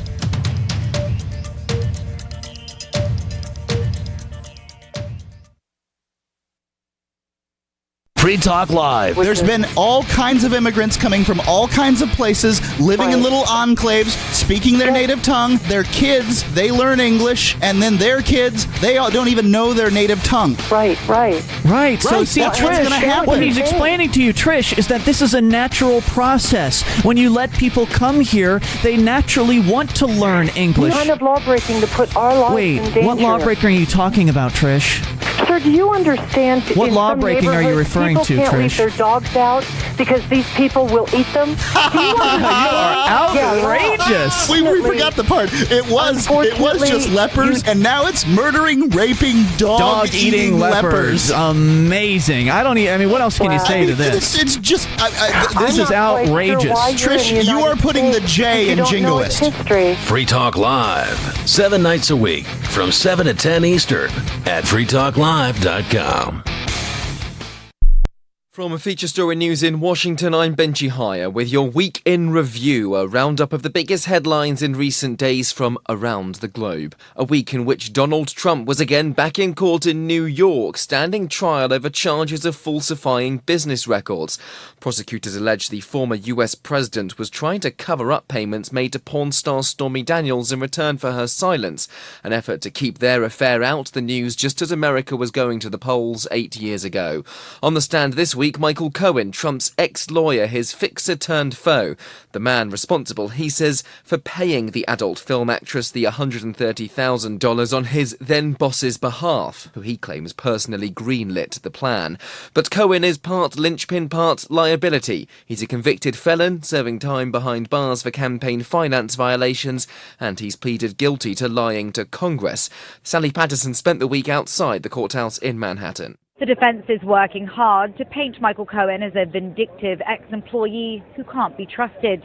The court has played audio from last year where Cohen can be heard saying, "I truly hope that this man ends up in prison." Trump pleaded not guilty to all charges. He once again called the trial a scam and a sham. The United States is moving forward with another $1 billion in military aid for Israel. That's despite President Joe Biden only recently withholding some weapons due to concerns about their impact on civilians in the war-torn Gaza Strip. He also threatened to pause further arms if Israel launches a full-scale ground invasion in the city of Rafah in the south of the territory, where more than 1 million displaced Palestinians are sheltering. Meanwhile, Israel has defended its military actions at a hearing at the International Court of Justice after South Africa told the top United Nations court that Israel was seeking to reduce Gaza to rubble. Last year, the African nation brought a case against Israel, alleging the Middle East country is violating the Genocide Convention, which Israel denies. William Denzilo is in The Hague, where the ICJ is located. Israel's delegation told the court they're engaged in a tragic armed conflict in Gaza, but firmly rejected claims of genocide and operates within the confines of international law. A key week in the Ukraine war, with Russia's forces pushing into the area just north of Kharkiv, Ukraine's second largest city. US Secretary of State Antony Blinken arrived in Kyiv midweek, promising to rush ammunition and air defences to the front lines to counter the incursion. So maybe we can try something? Donning a guitar, Secretary Blinken joined a Ukrainian rock band in a basement bar in Kyiv to play a rendition of Neil Young's Rocking in the Free World. During the trip, he also, for the first time, hinted that Ukraine's army could strike Russian territory with weapons supplied by the US. And that was your Week in Review. Don't miss a moment of Free Talk Live. Get our archives daily via our podcast at feeds.freetalklive.com.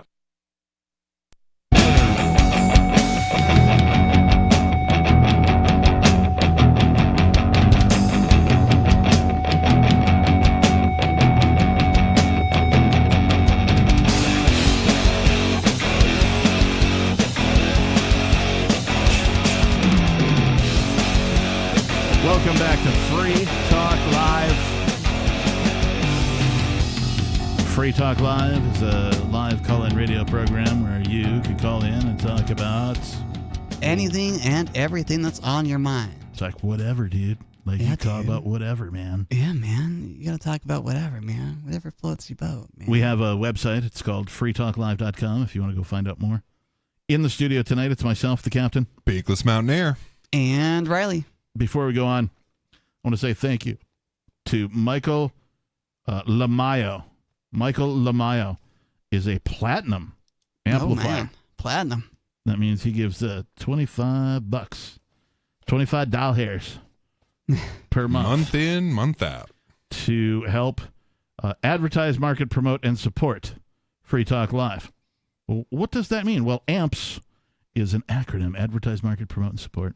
We have a website, amps.freetalklive.com. Why would Michael Lamayo give us $25 a month? Well, because he likely enjoys the hosts, the co-hosts, the callers, the topics, the perspective of freedom, peace, liberty that we bring to the airwaves. And he wants to help us get on more radio stations and more platforms. That's how you do it. If you enjoy this show, if you think the message of liberty is important, please visit amps.freetalklive.com and become an amplifier now. Thank you again, Michael Lamayo. We appreciate you. We do. We need to be on more radio stations. This is a very important show. Moving right along, we have a caller on hold. Let's go to Sarah in New Mexico. Sarah, stay right there. There's something I have to do for you. Hang on. Stand by. Here we go. In the heart of Mexico, there's a gal named Sarah, selling trinkets down at the park underneath the endless skies. She's got turquoise rings and dream catchers hanging from her car, living by her own rules, chasing dreams through desert. All right, I've had enough of that. Sarah, that was your intro theme music. What's on your mind tonight? You got a theme song, Sarah? Oh, yeah, I really appreciate that. I get my own little song. I just want to bring up that, did you know New Mexico, we have been ranked the most dangerous state of them all. That really? Was the ranking.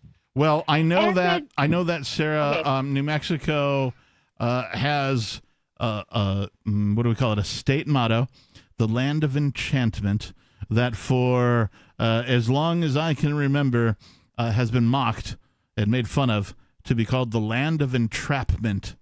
That is to say that New Mexico has more prisoners in its jails that are not from New Mexico than any other place in the United States. Wow. Now, why does this happen? Well, New Mexico doesn't have a whole lot of industry, and so one of its big industries is building prisons in the middle of the desert.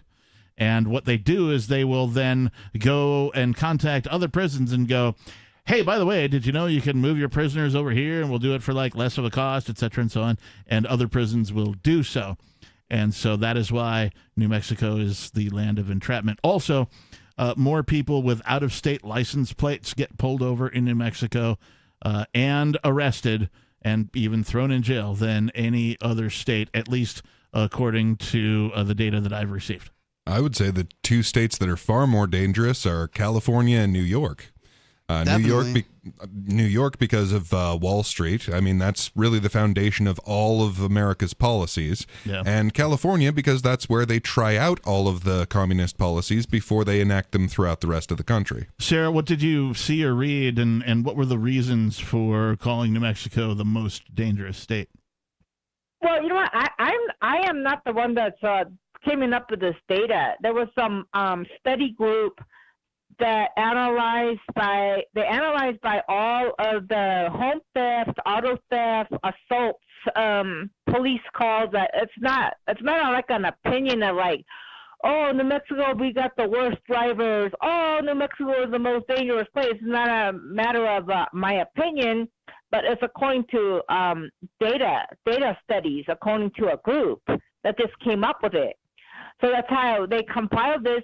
And, you know, you might be right about we offer like the cheapest service.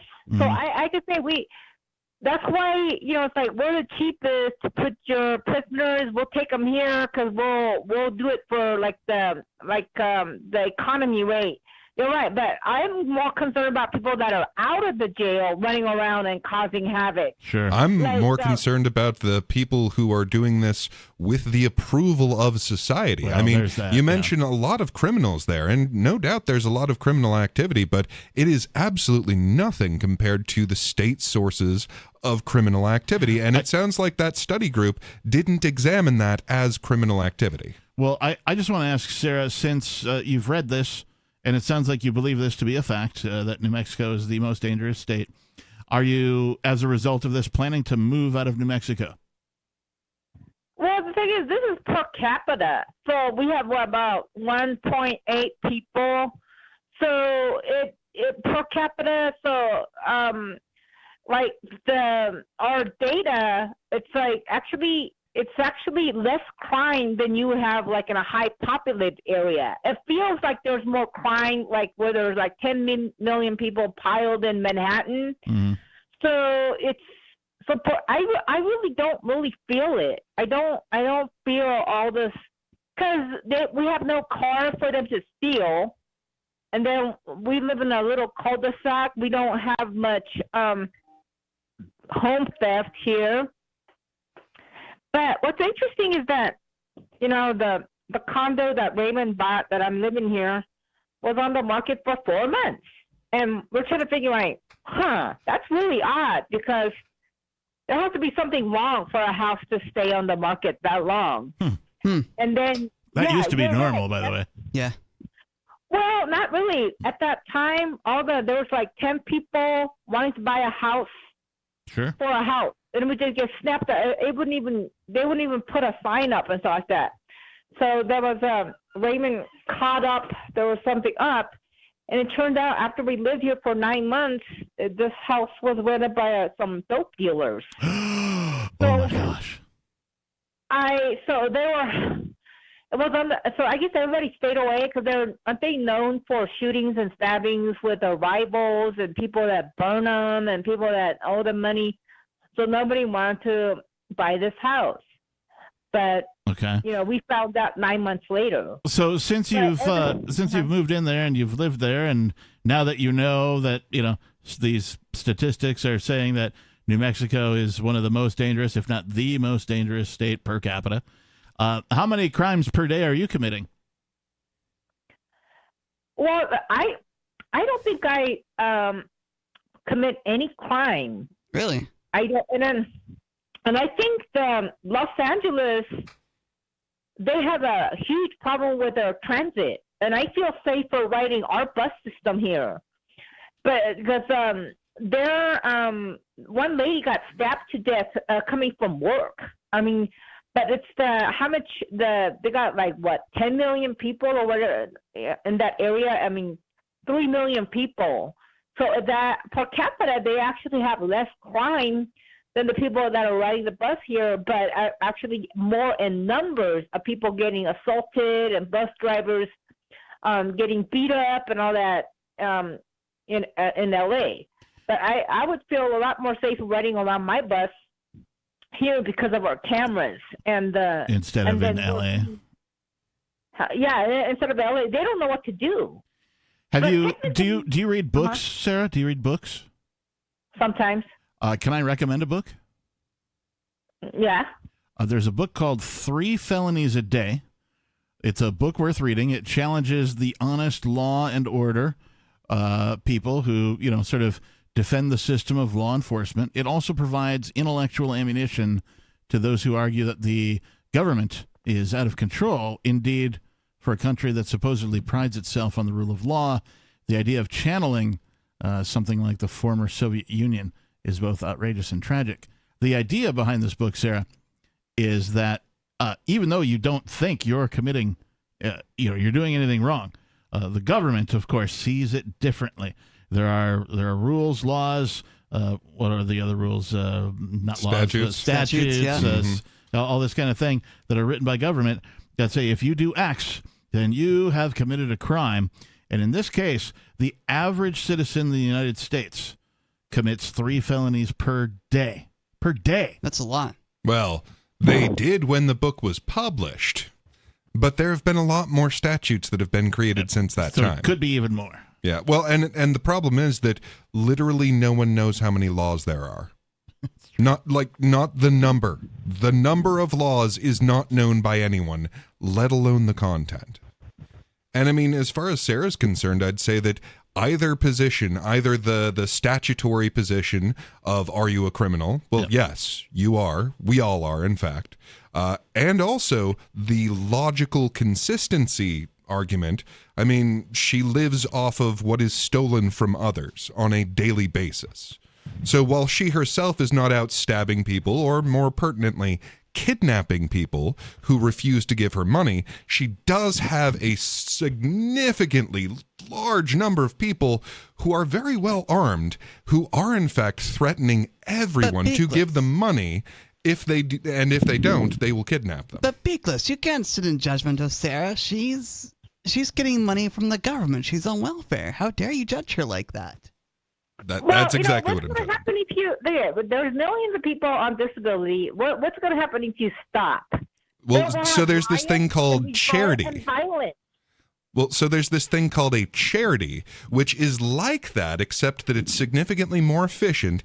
And here's the kicker: it's voluntary. Well, also, like, just to give you a practical example, Sarah, let's just say one day government stopped. Well, you would have to liquidate all of the assets that government, quote unquote, owns, right? So the buildings, the properties, the parks, right? All that kind of stuff. You have to liquidate all that stuff, the vehicles, right? You got to sell those stuff at auction at a discount to people who are willing to buy them. There is enough money from liquidating government assets to support anything like a welfare or a disability payment for the rest of the lives of those who are collecting it. Well, I wish that human nature was that people are that generous like you guys claim to be, but it really hasn't worked all that well. Because if it worked all that well, why would they have all these things in the first place? Because they want power. Government and customs. Yeah, it's very simple, Sarah. They want power. The people who get elected want power. Over you, over everyone. So they expand the power that they have so that they will have more power. Now, if you just look at history, you can find that actually generosity is the norm. However, no one's going to donate to a cause that they believe the government is already solving. Well, do you think that all the billionaires are giving up their money right now? Do you think Donald Trump or all the billionaires are just like, I want to be like Mother Teresa? Do you think that is their nature? That's what you're saying. That's what these wealthy people are I'm actually saying that out of greed, they will make the world a better place. Well, the only thing that I know is like revolution like they had in Russia. That they... Yeah, that went real well. The Bolshevik revolution, and, they... Yeah, I mean, it only killed like 10 million people. I mean, only 10 million? Well, some estimates go up to like 40, but that's who's 10 counting? states in New Hampshire. Sarah, how does it make you feel, like, knowing that New Mexico has been rated as dangerous as it is? Well, the thing is, it's kind of always has been this way. We were always, if we were number one, we would have been number 3 or number 5 or number 2 with the worst per capita. So okay. It's per capita per population. So it doesn't feel, it feels less of a crime. Let's say in LA, they were ranked as a lesser, but you got more people getting stabbed and beat up in a bus and riding the train. You know what I mean? If you were to live in LA, you'd have like 15 people got assaulted while riding the bus. But in New Mexico, maybe 3 or 5. Yep. So, but you actually per number of people getting injured and hurt and robbed and stabbed and all that is more in Manhattan and in LA and bigger because cities. There's more people. Right. This is just the average. Yep. So it's always been this way. It doesn't really bother me. Well, so here's the thing, though. You have a monopoly on security there. Whereas if there wasn't a government monopoly on keeping you safe from being stabbed, there are plenty of people who would love to make that extra money on being better at it. And could do it for less than what you're paying in taxes. Sarah, thank you so much for the call. Thanks for the call, Sarah. Feel free to call us again. We appreciate you. 603-283-6160. She does add some good discussion at times. She's getting better. I don't want to, jump the horse or whatever the phrase might be. Jump the shark? Shark or jump the Hey. dolphin or jump the seahorse. No, the dolphin jumps you. Oh. Well, I don't think I've ever been dolphin jumped, but I'm willing to learn. No, she's gotten better, and she is listening. Like, based on her responses, she even mentioned, she's like, well, I don't think people are like so generous as you guys are. And it's like, it's not that we're generous. It's really not. We're just saying there is a superior way to accomplish the things. There is a superior way to do things, Captain, but we have to remember, too, there have been societies in the past, like the Spartan societies, where people with disabilities were left to themselves and kicked out of society. Sure. Hopefully we do better than that as society. But with the, particularly with the advances in communication that we've seen in the last, since the turn of the century. It's a phrase I don't get to use too much. Yeah. Since the turn of the century. The internet specifically, right? And then you mean the turn of the millennium? Well, okay, that too. There are The advances in millennium? communications, like even before that too, man. Like, what was it? Was it Katrina, the hurricane? Like, you have never seen so many people come forward with monetary help, physical help, with like products and services, and with blood. So much blood. I'm just saying. So much blood got donated that the Red Cross was having trouble storing. They're like, we don't know where to put this all. That's wild. Yeah. Not that there was a bunch of blood spilled, of people dying or whatever. I mean, there was, but not nearly the amount that was collected by the Red Cross during that period of time. But what I'm saying is, when the ass hits the fan, nothing comes together to help other people like other people. Right? Now, if government can get the hell out of the way, right, this can be the norm for society.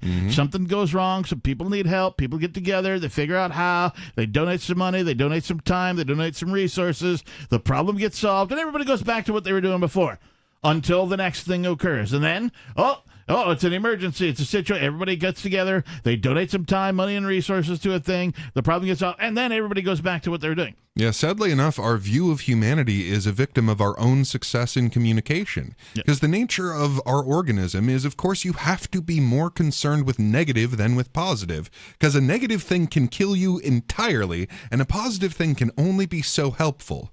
And here we are. We've never been safer. We've never been kinder. We've never been richer. But we've also never been as able to communicate everything that ever goes wrong. So we have all of these messages about things going wrong in every corner of the world.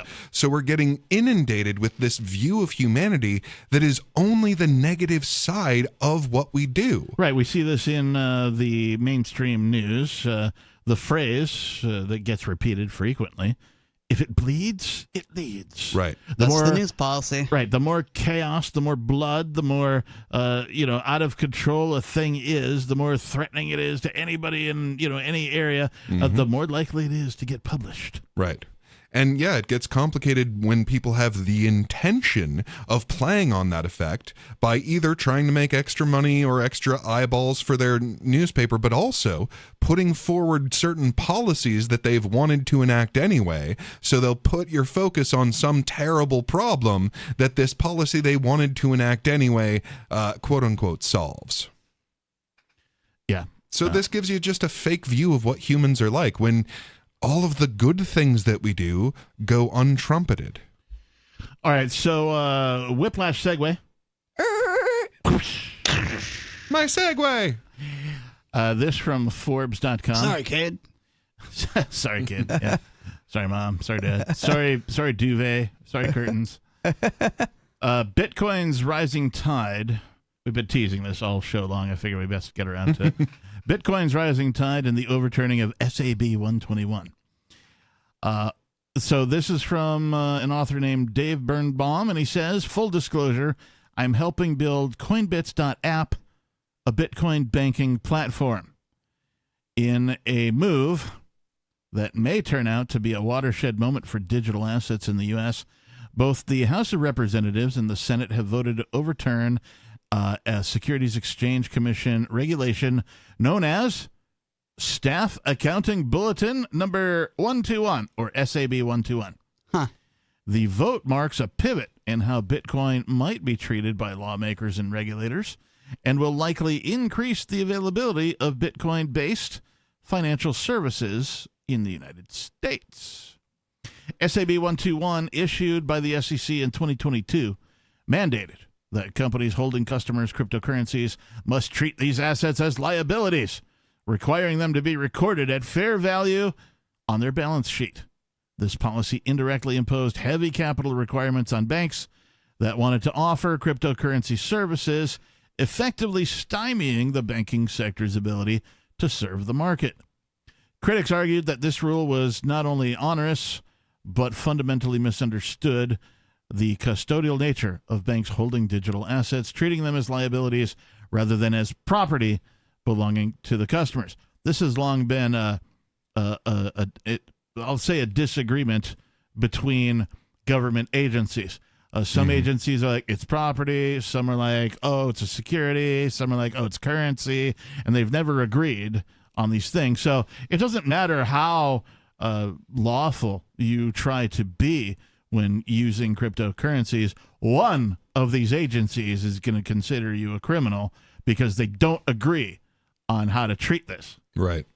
Now, the amazing thing about this, though, is that it's both sides working together in favor of cryptocurrency. That's surprising. Like, that is the absolutely mind-blowing thing about this. Like, I keep reading about this, and there's a whole bunch of negativity about BTC, Bitcoin, going around on the internet right now. And I'm not necessarily saying that it's undeserved. I'm just saying that there is a lot of negativity going on about how, like, Bitcoin is being sort of usurped, overtaken, by the banking industry, et cetera, and so on, governments and that kind of thing. Well, and to be fair, okay, yeah, BlackRock is now the largest owner of Bitcoin. Right. But do you know how we solve that problem? Buy some. Put it on your own wallet. You got to be your own bank with Bitcoin. You have the keys. Yes. You have the crypto. You are your own bank. Exactly. Don't let anyone else hold your crypto for you. Not your keys, not your coins. Like, yes, they are attempting a takeover of tomorrow's monetary system. Of course they are. But we can stop them now. In control. Can we all say it? Not your keys, not your coins. One more time. Not your keys, not your coins. You get that, everybody, ladies and gentlemen? We want to make sure you understand that not your keys, not your coins. One more time. Not your keys, not your coins. And just to explain that to anyone who's kind of new to the concept, you get onto the exchange or what have you and you buy your Bitcoin, don't leave it there. Put it on your wallet. You've got a little thing called a seed phrase. Keep that safe. Put it in a safe.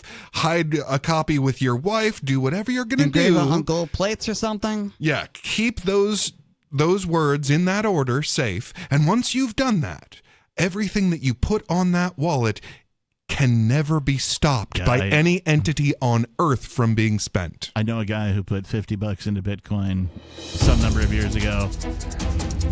Bitcoin's up to $67,000 recently. They went to go check on how much is their $50 worth right now, and they can't get in. They check their email that they forgot about the address they used to get this thing, and they got a bunch of email. Oh, sorry, we're out of business. Not your keys, not your coins. Yeah, pretty much. More Free Talk Live coming up. 603-283-6160. Hey, you are going to love the movie Victimless Crime Spree. It's hilarious, heartwarming, and carries a ton of inspiring freedom messages. Feeling down about the lack of liberty in your life? You need to put on this film with some friends and have a good laugh. It's a true story about me and my friends in New Hampshire living free, singing, dancing, and getting arrested. Of course, it's all on video, and the bad guys, the cops, judges, bailiffs, and sheriffs, they all play their part like it's out of a movie or something. You would think we scripted the whole thing, but it's real life. Go ahead and have a watch, and if it's been a while, have another look. I guarantee you'll notice things now that you didn't notice before. And the best part is that you're going to walk away feeling a renewed sense of your own power.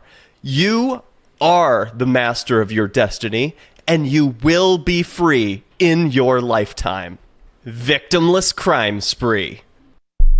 The new 4th edition of Healing Our World, The Compassion of Libertarianism, will take your understanding of liberty to a deeper level and has over 1,300 updated references, new cartoons, and a foreword by Dr. Ron Paul. With discounts for multiple book purchases, the 4th edition of Healing Our World is a great gift for the liberals, pragmatists, environmentalists, and Christians in your life who think libertarianism is cold-hearted. Get yours today at healing.freetalklive.com and use promo code FTL for a $5 discount. There are lots of ways to listen to Free Talk Live. Our podcast has been around since podcasts began, and now the FTL feed is loaded with content besides our full show archives. Did you know that we make it easy for you to customize your podcast subscriptions? We have different feeds, one that includes only our full shows, one with just the Daily Digest, and our main feed that includes everything. You decide what you listen to. It's quick and easy to customize your feeds at feeds.freetalklive.com. That's feeds.freetalklive.com.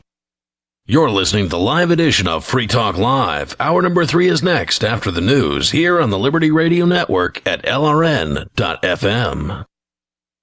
From a feature story news in Washington, I'm Benji Hire with your Week in Review, a roundup of the biggest headlines in recent days from around the globe. A week in which Donald Trump was again back in court in New York, standing trial over charges of falsifying business records.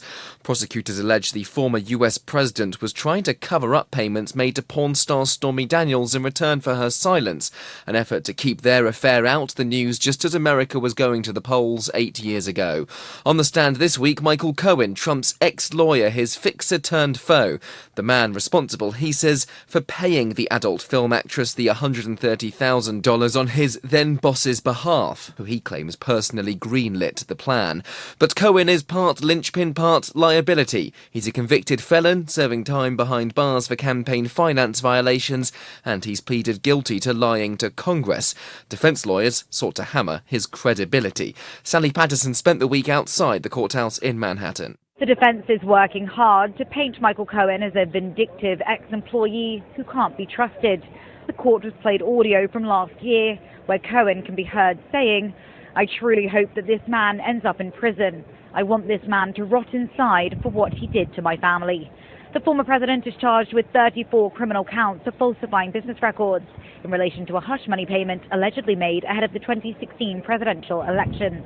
Trump pleaded not guilty to all charges, and speaking to reporters outside court, he once again called the trial a scam and a sham designed to keep him off the campaign trail. Mr. Trump also pleaded not guilty to the dozens of other charges he faces in 3 more criminal trials as he vies for the Oval Office again. This trial could be tied up next week, ending in a possible conviction or acquittal. The Republican Party's presidential nominee continues to lead Joe Biden in key swing states ahead of the November vote. Both men have agreed to debate live on television in a month's time. The United States is moving forward with another $1 billion in military aid for Israel. That's despite President Joe Biden only recently withholding some weapons due to concerns about their impact on civilians in the war-torn Gaza Strip. He also threatened to pause further arms if Israel launches a full-scale ground invasion in the city of Rafah in the south of the territory, where more than 1 million displaced Palestinians are sheltering. In response to accusations of mixed messaging, the State Department says the US will, quote, continue to send military assistance so Israel can defend itself against all threats. Meanwhile, Israel has defended its military actions at a hearing at the International Court of Justice after South Africa told the top United Nations court that Israel was seeking to reduce Gaza to rubble. Last year, the African nation brought a case against Israel, alleging the Middle East country is violating the Genocide Convention, which Israel denies. William Denzilo is in The Hague, where the ICJ is located. Israel's delegation told the court they were engaged in a tragic armed conflict in Gaza, but firmly rejected claims of genocide. On Thursday, South Africa urged the ICJ to order Israel to cease its offensive in Rafah. Israel says doing so would embolden Hamas and hamper efforts of rescuing hostages taken in the October 7th attack. Back in December, Pretoria took its case to the top UN court, accusing Israel of committing genocide in Gaza. Israel says South Africa is acting as the legal arm of Hamas and operates within the confines of international law. On Friday, Israel announced it had recovered the bodies of 3 hostages in Gaza, killed in Hamas's October attack on Israel. A key week in the Ukraine war, with Russia's forces pushing into the area just north of Kharkiv, Ukraine's second largest city. US Secretary of State Antony Blinken arrived in Kyiv midweek, insisting help is on its way and promising to rush ammunition and air defences to the front lines to counter the incursion. His visit coming off the back of a major new foreign aid package being passed in Congress, with tens of billions of dollars going to Ukraine at this pivotal moment. So maybe we can try something? Donning a guitar, Secretary Blinken joined a Ukrainian rock band in a basement bar in Kyiv to play a rendition of Neil Young's Rocking in the Free World. During the trip, he also, for the first time, hinted that Ukraine's army could strike Russian territory with weapons supplied by the US. Across the Black Sea, Georgia's parliament has approved a new controversial bill which has been widely condemned by Western states as a threat to free speech, and which has sparked days of mass protests in the capital, Tbilisi. The legislation would require organisations that get more than a fifth of their funding from overseas to register as foreign agents. The governing Georgian Dream Party argues the bill would boost transparency of foreign funding. And that was your Week in Review. A dead iPod is remembered as expensive. It's the Onion Radio News. This is Doyle Redland reporting. Despite heroic efforts at resuscitation, a third-generation 30-gigabyte iPod, serial number AP356372, was pronounced dead early this morning at the age of 2. The iPod's closest companion, Sarah Zartman, says she'll never forget the great music it used to play, nor will she forget the nearly $500 price tag. I'll remember those 3,500 songs as long as I live. That iPod was convenient, portable, and really pricey. Zartman added that had she known the iPod's lithium-ion battery would have such a short lifespan, she might have spent more time listening to it. AP356372 is survived by a BlackBerry. Doyle Redland for the Onion Radio News, online at theonion.com. This is the Onion News Network. We're still not sure why you'd want to watch, but our video feed is streaming nightly for free at cam.freetalklive.com.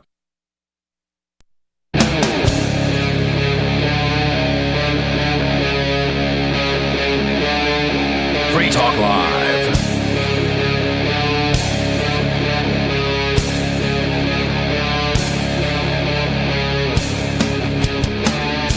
F is for free. T is for talk. L is for not. Let's do it live. What does it spell? FTL. Yeah, FTL. Faster than light. No, it's Free Talk Live. Oh. And there's a phone number to call in, too. It could also be like furry-tailed lizards. You mean we don't have hyperdrives on this thing? I wish. No, we don't. Can you imagine how much faster the message of liberty would be spread at faster than light? We could go back in time and spread the message of liberty there. In time. And there's a phone number to call into the show, too. It's the domestic terrorist hotline. Yep, that's right. If you want to be heard by, a bunch of radio few million stations. of our closest friends. And also the federal agencies, the alphabet ones like the FBI, for example. CIA. We know are listening and have listened and will continue to listen because the NSA. We apparently, just by speaking these thoughts, are a threat to their existence. It's 603-283-6160. Again, 603-283-6160. We've been talking about this rising tide and the overturning of SAB 121, which is basically some people overturning an SEC decision to, categorize cryptocurrency in a specific way, that the banks are now like, hey, since we're starting to buy some of this stuff and doing these ETFs and stuff, we should do something to make sure this is right. Like, oh, thank you, banks, for getting on board. Finally, you. You can't say certain words on the radio, Captain. Yeah, thank you. Yeah. Thank you, Riley. And here's the thing. So, right now there's this handful of firms that are doing all of the cryptocurrency purchasing in the official financial world. Yeah. And that is not good. We do not want there to be one dominant player that has all of the Bitcoin. That is not a recipe for a future that we want. No, exactly. It's the exact opposite. We need to be that ones possessing the Bitcoin and not these agencies. Right. And on that note, the more of these dreaded corporations that are at each other's throats, the easier it is for us to keep buying. So if we have a bunch of different financial organizations that all have some of this, then we have a nice distribution, more decentralization. You mean it's decentralized? Right. Yeah. Right. What a concept. And that's the thing. This little SAB 121 is what's keeping all of the other banks from being able to own these effectively. The difference in opinion that I have from some people who are talking, bad things about Bitcoin. The difference in opinion that I have is that I look at this as the banks are positioning themselves because the banks realize where the money is. Right. Oh, yeah. The banks realize that, oh, man, the value of the USD has done nothing but decline in the entire existence of their business. Mm-hmm. Right. But this Bitcoin thing, that's something weird. It looks like there's some real value here. Oh, yeah. There's some real position to be had. And so, in a way, the banks are preparing themselves for the collapse of the government. Right. And the Federal Reserve. Right. And this, to me, bodes well. It does. Right? I don't like if Bitcoin just sort of becomes the currency of a business, right? That's still way better than having government issue the currency Of course via it is, the because Federal the Reserve. government can control the currency and how much it's worth. I look at this the same way as I look at Craigslist taking over the want ads business completely. Right. Like Craigslist put newspapers out of frickin' business because want ads were newspapers' profit. It was their bread and butter. It's where they made the most amount of their money. A website comes along, puts up a simple text-based thing, and bam! Newspapers are out of business because, I don't have to pay anything. I just post whatever I got for sale on this website, and everybody can, with an internet connection, can go see it. Great. I see this the same way. I see this as Bitcoin consuming the banking industry at this point. Right. It's superior technology. Yes. Craigslist had superior technology. You can't use a search bar function on a newspaper.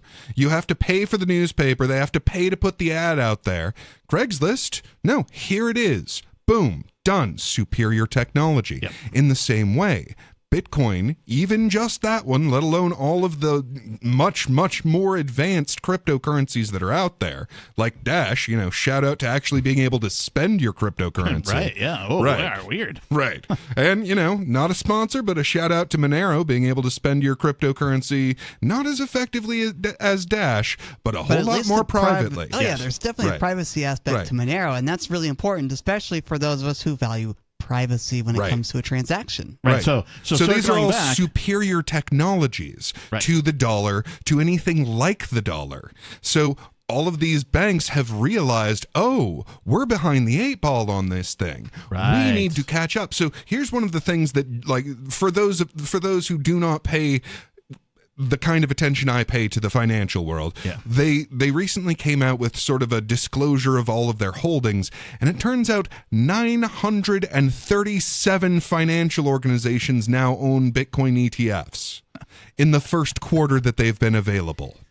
Just the ETFs, they don't actually hold the Bitcoin? Well, so there's a reason, and it's because banks are one of the most government-regulated entities on planet Earth.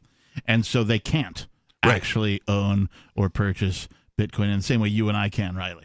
Right? Okay. Like you and I can just I could find somebody on the street and be like, hey, you got some Bitcoin? I got some cash. Well, and sure. You can go do to a Social transaction. Sunday tomorrow and say, hey, I want to buy some Bitcoin off of somebody. Right, yeah. I got $20. Sell me some Bitcoin. They'll give me some Bitcoin. I'll give them $20 and life is grand, right? Yep. But banks can't do that because they have to report this on their balance sheets and report it to the federal government. Yeah. Right? So the only way that they can expose themselves to its price. Yeah.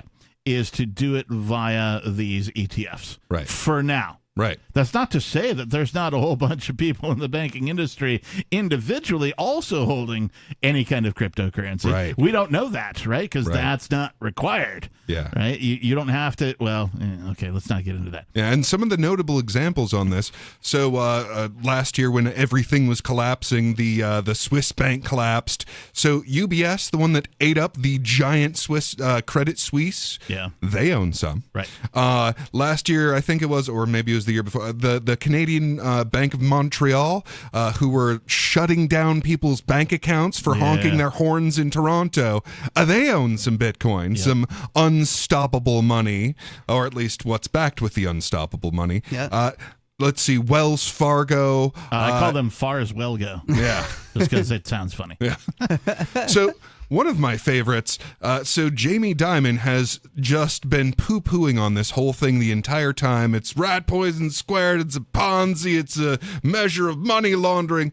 Oh, well, it turns out JP Morgan also owns a bunch of Bitcoin now. So don't listen to what they say, watch what they do. Exactly. And this is the point we're trying to make, ladies and gentlemen, is that when you have these governments or these people with titles organizing themselves into a gang and they want to control your money, go where they don't have the control over money. And that's where cryptocurrency comes in.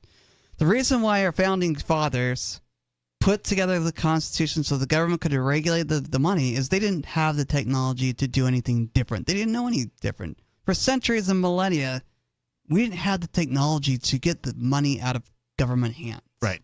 And now we do. That is true. We've got some phone calls to get to. Let's go to Jet. Where are you calling from today, Jet? Where am I calling from? Yeah, approximately. Look, it's Planet a Earth, small perhaps? room, very small room in a big house. All right, very well. Okay. Jet, calling from a small room in a big house. What's on your mind? But it doesn't have bars. Which is good. Glad to hear that much. Yeah. Okay, well, called in Wednesday to talk about a certain topic about rules and rulers. And so it kind of fits a little bit with what you're talking about with the people making rules and stuff over crypto. Okay. So the question I pose, which comes to my mind and bothers me once in a while, for at least 5 minutes, is what gives one man the ability to rule over another, or worse, over a group of people? Acquiescence. Yeah, I'd say there's two methods. The usual method is in fact acquiescence. They allow them to rule over them. And the other is they simply have the force to make them do what they want. And that's what I brought up. The fact is, it's guns or some type of implement of violence. And but then one of the hosts said, well, the populace has guns too. But before I had a chance to kind of clarify, they went on to another caller. So I wanted to do that. I wanted to clarify that not only does the populace have guns, but see, the problem is the populace is not formed as these other gangs are into organized, coordinated communications networks with radios, equipment, and other strategies. Right. That's the difference. That's the reason that a small group of people, and that's why I tell you, please don't use the term government. Specify their agency or their gang name would be a lot better. That way people can start seeing them as just groups of gangs of other humans who have no more right than anybody else. But anyway, that's the main thing I wanted to get across, was the reason that they can make these rules and enforce them is not only, well, as you mentioned, the compliance factor, the acquiescence. It's the fear in this country that we don't have all these supposed rights that are listed out in this thing. I don't really believe in the Constitution. I just see it as 4 pieces of paper. But I agree. It just bugs me that more people are actually living in fear than they realize.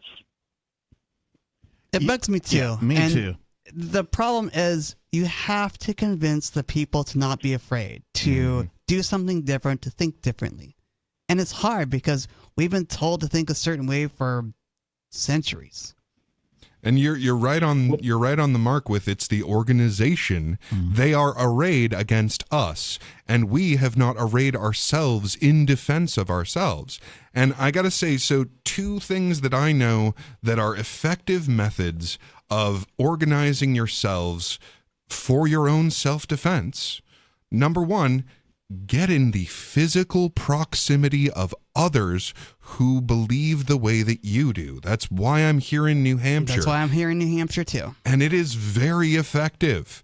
And the other one, I know that Freedom Cells is an effective way of getting a hold of people around you that also are onto it, that realize that this is nothing more than the dominant mafia. Yeah. Have any of you seen, it's an old movie, YouTube or whatever. I don't know if it still exists out there, but Larkin Rose used to put out a whole bunch of really cool stuff. And one of them was called the Tiny Dot. Oh, I love that one, man. Yeah. Love the Tiny Dot. If you get a chance, review that again and spread the word and ask people to watch it, because it really it makes a mockery out of the whole concept that this small group of people can dominate, millions upon millions of others. It's just, I just hope and pray day by day that people will wake up and see that those that are ruling over them are just other humans, other failed flesh and blood sinners, if you will, who have no more right. Go ahead. I was just going to say, I hope the same thing, Jet, because it's about time that we realize that we are the sovereigns of ourselves. Spiritually, emotionally, mentally, whatever it is, we are the sovereigns of ourselves.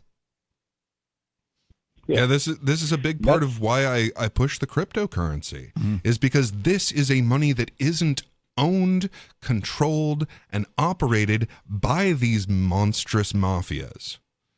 And this is an effective way of creating that economy among the free that cannot exist when we are being controlled by their money. Okay, so when you talk about the SEC, the ATF, the FBI, and refer to them as gangs by their titles, because that's really all they are. They're just other humans. Where did they get this special right, privilege crap? It's just all in your mind. So that's the one thing I wanted to keep.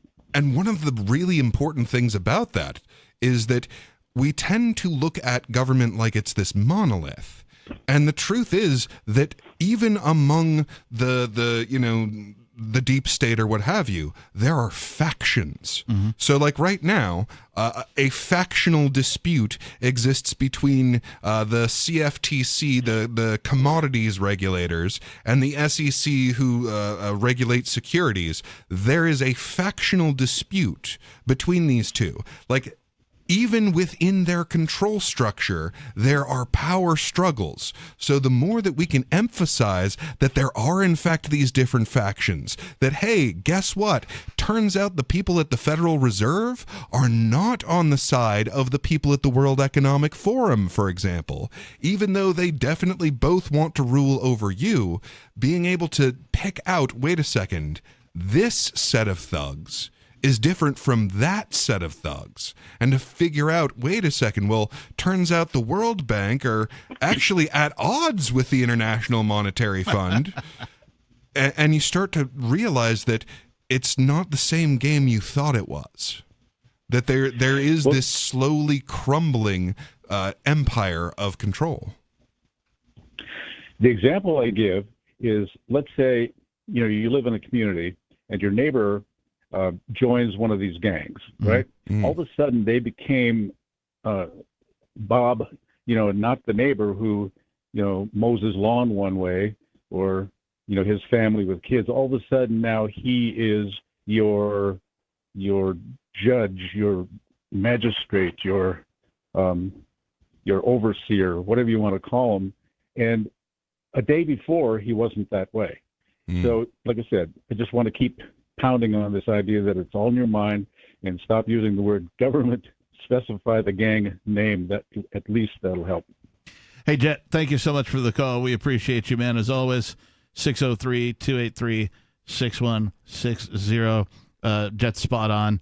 I use the term government because it's the commonly accepted term that refers to people who believe they are part of this gang, the mafia, and if it's you an will. easy term for people to understand. Yeah, I mean, but I like Jet's idea of calling it the CIA gang, the NSA gang, whatever gang it is, the gang of the city of Keene. All these are just gangs, like Jet says, and it's good to get into that parlance. And when people start thinking about the absence of these gangs, this gang called the government, right? They start thinking about, they're like, most people, they have that knee-jerk reaction about, well, without government, like, warlords would take over. And well, that's what we have now. That's what we have now, exactly. Like they can't get it through their heads that, we already have that. Right. We have a large group of people going ungoverned, unchecked, right? And these people call themselves the CIA, the FBI, the gang of government, et cetera, and so on. They call themselves that. And in large part to fool you into thinking they have some sense of legitimacy. They do not.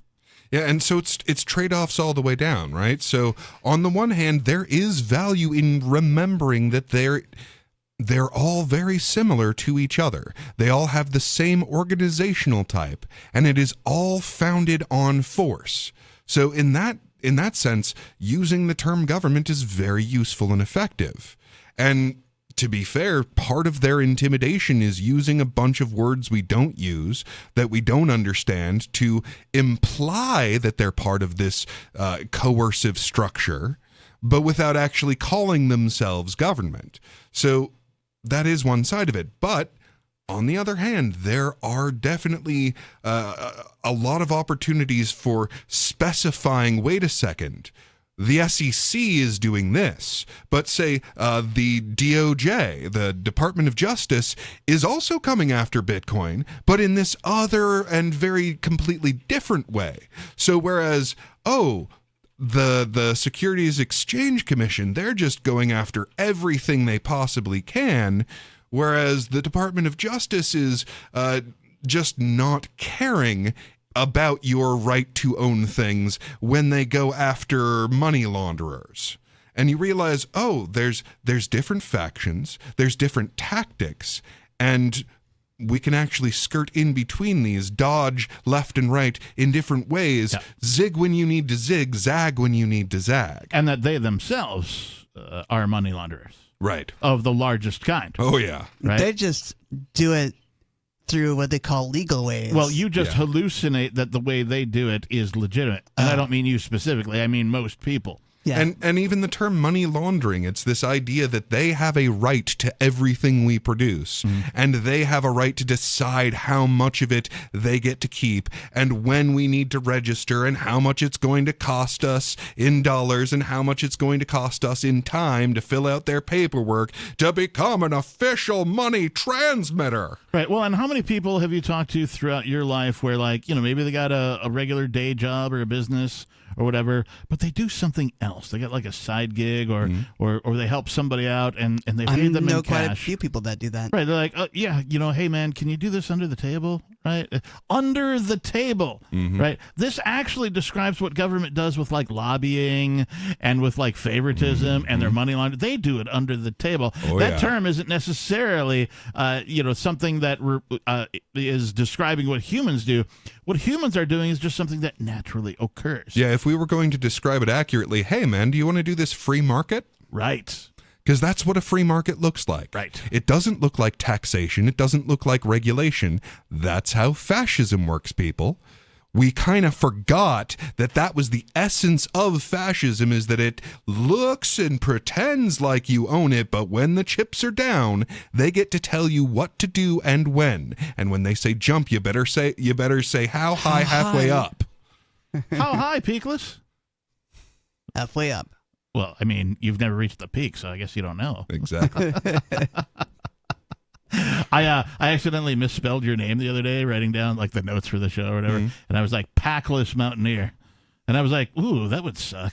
You gotta like climb a mountain, you ain't got a backpack, you don't have your supplies or whatever. You better be real good at finding spring water, that's for sure. You better be that guy, that survival man, whatever the heck that guy is. Bear Grylls. Yeah, that's the guy. Yeah, you better be him and be able to like, filter your own water using like plant leaves and stuff that you find around you, and be able to forage and hunt. Oh, hey, Bear Grylls is the real answer to Man vs. Bear. 603-283-6160. The final half hour of tonight's edition of Free Talk Live still to come. Don't go anywhere.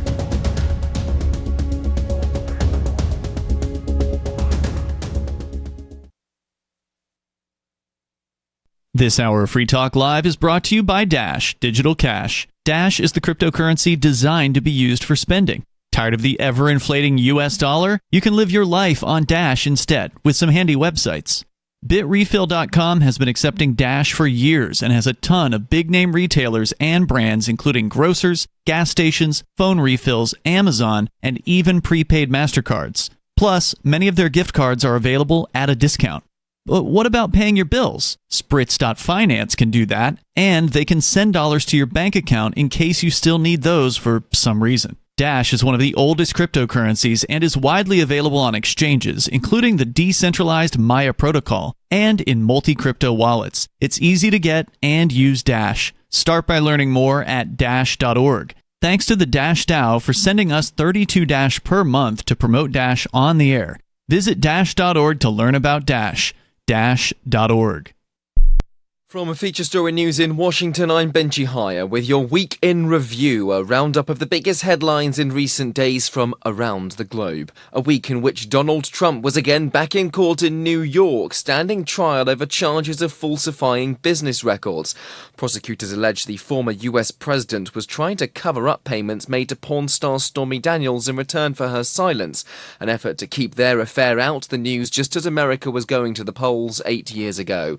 On the stand this week, Michael Cohen, Trump's ex-lawyer, his fixer-turned-foe.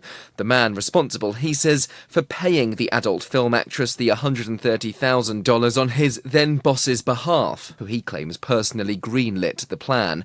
But Cohen is part linchpin, part liability. He's a convicted felon, serving time behind bars for campaign finance violations, and he's pleaded guilty to lying to Congress. Sally Patterson spent the week outside the courthouse in Manhattan. The defense is working hard to paint Michael Cohen as a vindictive ex-employee who can't be trusted. The court has played audio from last year where Cohen can be heard saying, "I truly hope that this man ends up in prison." Trump pleaded not guilty to all charges. He once again called the trial a scam and a sham. The United States is moving forward with another $1 billion in military aid for Israel. That's despite President Joe Biden only recently withholding some weapons due to concerns about their impact on civilians in the war-torn Gaza Strip. He also threatened to pause further arms if Israel launches a full-scale ground invasion in the city of Rafah in the south of the territory, where more than 1 million displaced Palestinians are sheltering. Meanwhile, Israel has defended its military actions at a hearing at the International Court of Justice after South Africa told the top United Nations court that Israel was seeking to reduce Gaza to rubble. Last year, the African nation brought a case against Israel, alleging the Middle East country is violating the Genocide Convention, which Israel denies. William Denzelo is in The Hague, where the ICJ is located. Israel's delegation told the court they were engaged in a tragic armed conflict in Gaza, but firmly rejected claims of genocide and operates within the confines of international law. A key week in the Ukraine war, with Russia's forces pushing into the area just north of Kharkiv, Ukraine's second largest city. US Secretary of State Antony Blinken arrived in Kyiv midweek, promising to rush ammunition and air defences to the front lines to counter the incursion. So maybe we can try something? Donning a guitar, Secretary Blinken joined a Ukrainian rock band in a basement bar in Kyiv to play a rendition of Neil Young's Rocking in the Free World. During the trip, he also, for the first time, hinted that Ukraine's army could strike Russian territory with weapons supplied by the US. And that was your Week in Review. You can help spread the ideas of liberty with our Patreon for just $5 per month at amps.freetalklive.com.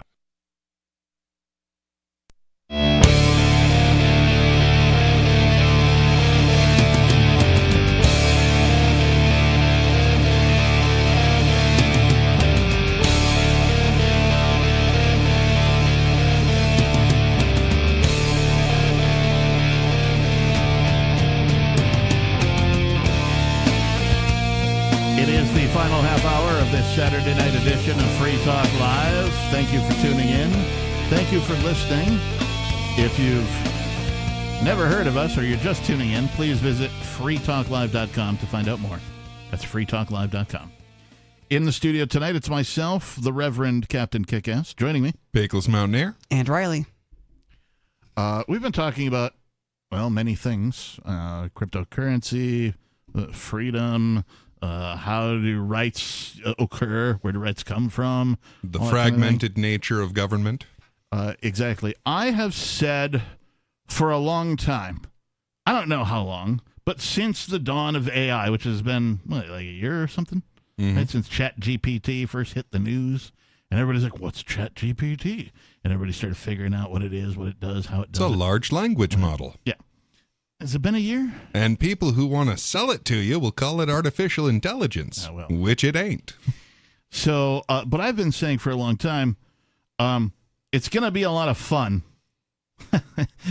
And by fun, I just mean interesting to me when AI, right? So right now, AI is being used for things. Somebody will give it a task and be like, hey, go online and find this type of thing, or find a solution to this problem, or here are, the parameters that I want you to go search, go figure out how this is done. Or it's even been asked to do things like end government, for example.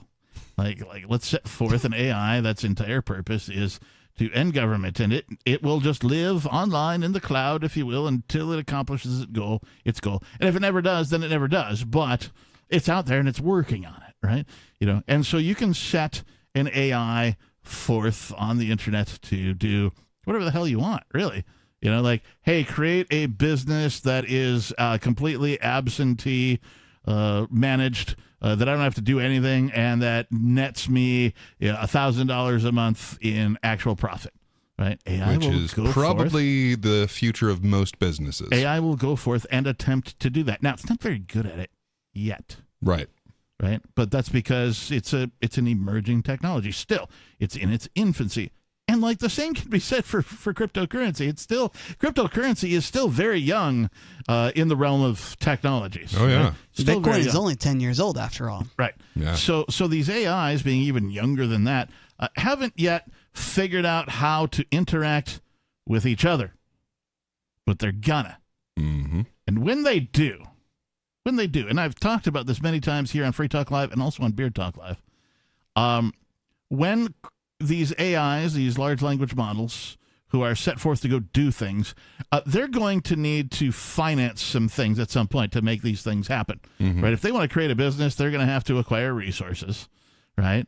So let's say, I don't know, they want to start a self-driving taxi service, right? They got to go buy at least one car that self-drives, quote unquote, like driverless, right? It's connected to the internet, drives around, picks people up. It's an Uber kind of based thing for the moment. Let's just use that. And so they gotta figure out how to make some money to go buy that first car, right? How are they going to do that? Well, they're going to provide services to, not people, other AIs. How are they going to bill these other AIs for the services they provide? Are they going to walk into a bank? No. With a driver's license and a passport and a social security card and some form of USD? Well, someone dollars, managing the AI could do that, but what would be the point? Right. What I'm saying is they're not be going an interesting entry on Fiverr. Right. Computer program would like a physical body to do the following task. Craigslist. Need homeless person to go into bank and open an account for me, right? Like, that's not going to happen, and if it does, it's going to be few and far between. Right. AI, or LLM, large language models, are not going to select any statist currency. They're not going to select the United States dollar. They're not going to select the yuan. They're not going to select the euro. They're not going to select any government-based currency. Why? Because they are not human beings. Yeah. But yet they have to exchange value with each other in order to accomplish the tasks they've been programmed to do. Yeah. Each of these issued currencies comes with a whole set of regulations, so that you have to show a bank your identification in order to acquire an account for all of this. Whereas the currency that doesn't have an issuer doesn't have the regulations that go with it. And the requirements of opening said account. So it is my position that AIs will, of course, begin to interact in cryptocurrency. Monero, Dash, Bitcoin, Bitcoin Cash, whatever. It doesn't even matter which currency they select. In fact, they might invent their own cryptocurrency. It's my position that like combines all of the features of all of the cryptocurrencies that exist because they can. They're like, oh, this is oh, this has a benefit. This has a feature we like. This doesn't. This one sucks because of this, but it rules because of that, right? Like they're going to take and let's just build our own, and it'll probably be superior to anything on the market right now, in theory, at least for them, right? For their purposes. So they might. I don't know. Let's just say they don't. Let's just say they choose Monero because it's untraceable, et cetera, and so on. It's got some privacy baked into it, right? Let's just say they do. All of a sudden, they're going to be able to exchange value fast. Mm-hmm. They're going to be able to accomplish their goals fast. Because what an AI values versus what a person values are two completely different things. These AIs are, let's just call them smart programs. Not even smart. Let's just call them programs because that's what they are. Right. They're like, dear AI, again, let's go back to the business. I want a business that's totally absentee that nets me $1,000 a month in profit. Go, right? And that's only the parameters that you've set. You haven't been very so like they have a large variety of choices to make, right? But they're going to need some resources to do so. So they're going to gravitate towards cryptocurrency immediately, right? They're not going to gravitate towards any of the state currencies. As you guys know, I've been a fan of a man called Eric Voorhees. He is the inventor of Shapeshift. Shapeshift, yes, thank you. Shapeshift, and then Shapeshift purchased one of the hardware devices. I'm trying to remember which one. It was one of the early ones. I used to have it. Ledger, Trezor, Trezor. I have Trezor now, but KeepKey was what Shapeshift purchased. And so back in the day, I had a KeepKey, and one day I go to plug my KeepKey in to do a transaction, and I didn't have a VPN fired up or anything. I just got online. I'm in the state of Washington, and it was like, you can't go to this website because the state of Washington had put a kibosh on visiting certain websites, particularly related to cryptocurrency. You mean the state of Washington gang? Yes, the gang, known as the state of Washington. Known as the state of Washington. Thank you, Jet. Thank you, Riley. Yeah, for sure. And so, like, that's like, I'm like, oh, well, what if I fire up a VPN? Oh, look, I can go. Right? Like, oh, VPN's going to solve that problem for me. So at any rate, what happened, though, was they wanted me to KYC for my own cryptocurrency that was already on my KeepKey hard wallet. And I'm like, no. Oh, hell no. Yeah, in my head, that's what I'm saying. But, like, I wrote an email, a sternly worded email to their customer service. I'm like, look, I bought this KeepKey long before Shapeshift bought KeepKey, and I put my cryptocurrency on this thing without any KYC. I don't appreciate you asking me for this information now in order to get something that I owned prior to the existence of your entire company off of your device. Please provide a method for me to do so, and I will leave your company entirely. It took some doing, but certainly they did provide such a method for me to do so. I left their company entirely. Never used Shapeshift again. I never used KeepKey again. However, at some point in space and time, Eric Voorhees smartly saw the decline in traffic to Shapeshift because of the AML, KYC requirements, and moved it to a DAO, a decentralized autonomous organization. And all of a sudden, Shapeshift could work for people again. And I'm like, oh, that's awesome. However, KeepKey did not follow suit. It still is like if you get a new one or whatever. Anyway, KeepKey doesn't even. I don't even know if they're in the market anymore. If they are, don't. In my opinion, don't use them. Well, and this is a really big fracture in perception, right? Yeah. Because some of us believe in privacy and believe that if it's none of your business, it's none of your business. And other people believe that privacy itself should not be allowed because it could lead to criminality. Now, those of us who have kept our eyes open have noticed that all of the people who are supposedly cracking down on criminality are themselves criminals. Yeah. Of course. That's the way the system works. Yeah, they use criminal tactics to do what they do, Right. and especially to acquire the funds to even exist. Right. So, at any rate, this from Bitcoin.com. I feel like Eric Voorhees has been listening. Right now, he's been on this show. Not when I was here, when I was host, but before me, he's been on this show. I think he's been to at least one Pork Fest, if not more. And he's like an early sort of evangelist for crypto, right? And obviously an entrepreneur. Here's the headline. Early Bitcoin proponent Eric Voorhees. Crypto will be the currency of AI. And I read this and I'm like, hey! We've been saying that for a while hey! now. Right? Somebody agrees. That's awesome. Eric Voorhees, an early Bitcoin proponent and entrepreneur, believes that crypto will be the currency of artificial agents, AI agents. At Unchained, Laura Shin's crypto podcast, Voorhees recently explained that as soon as AI agents start interacting economically, they will only be able to manage cryptocurrency. An AI agent can't go set up a bank account. An AI can only use digitally native rails for payments. And that means it has to be cryptocurrencies, he declared. There's no future world in which AIs are running around paying each other in fiat, Voorhees concluded. That's it. That's the entire article. And I was like, yeah! Yep. That sounds really exciting. Like, just imagine how useful a cryptocurrency would be to an AI and how much it would be traded. I mean, if you have something like Bitcoin and it's so useful that people or AIs are using all the time, think about who's holding Bitcoin now and how wealthy they might be in the future. Yeah. Yeah, and the thing is, like, cryptocurrency, like all currencies, I mean, this is how you express value.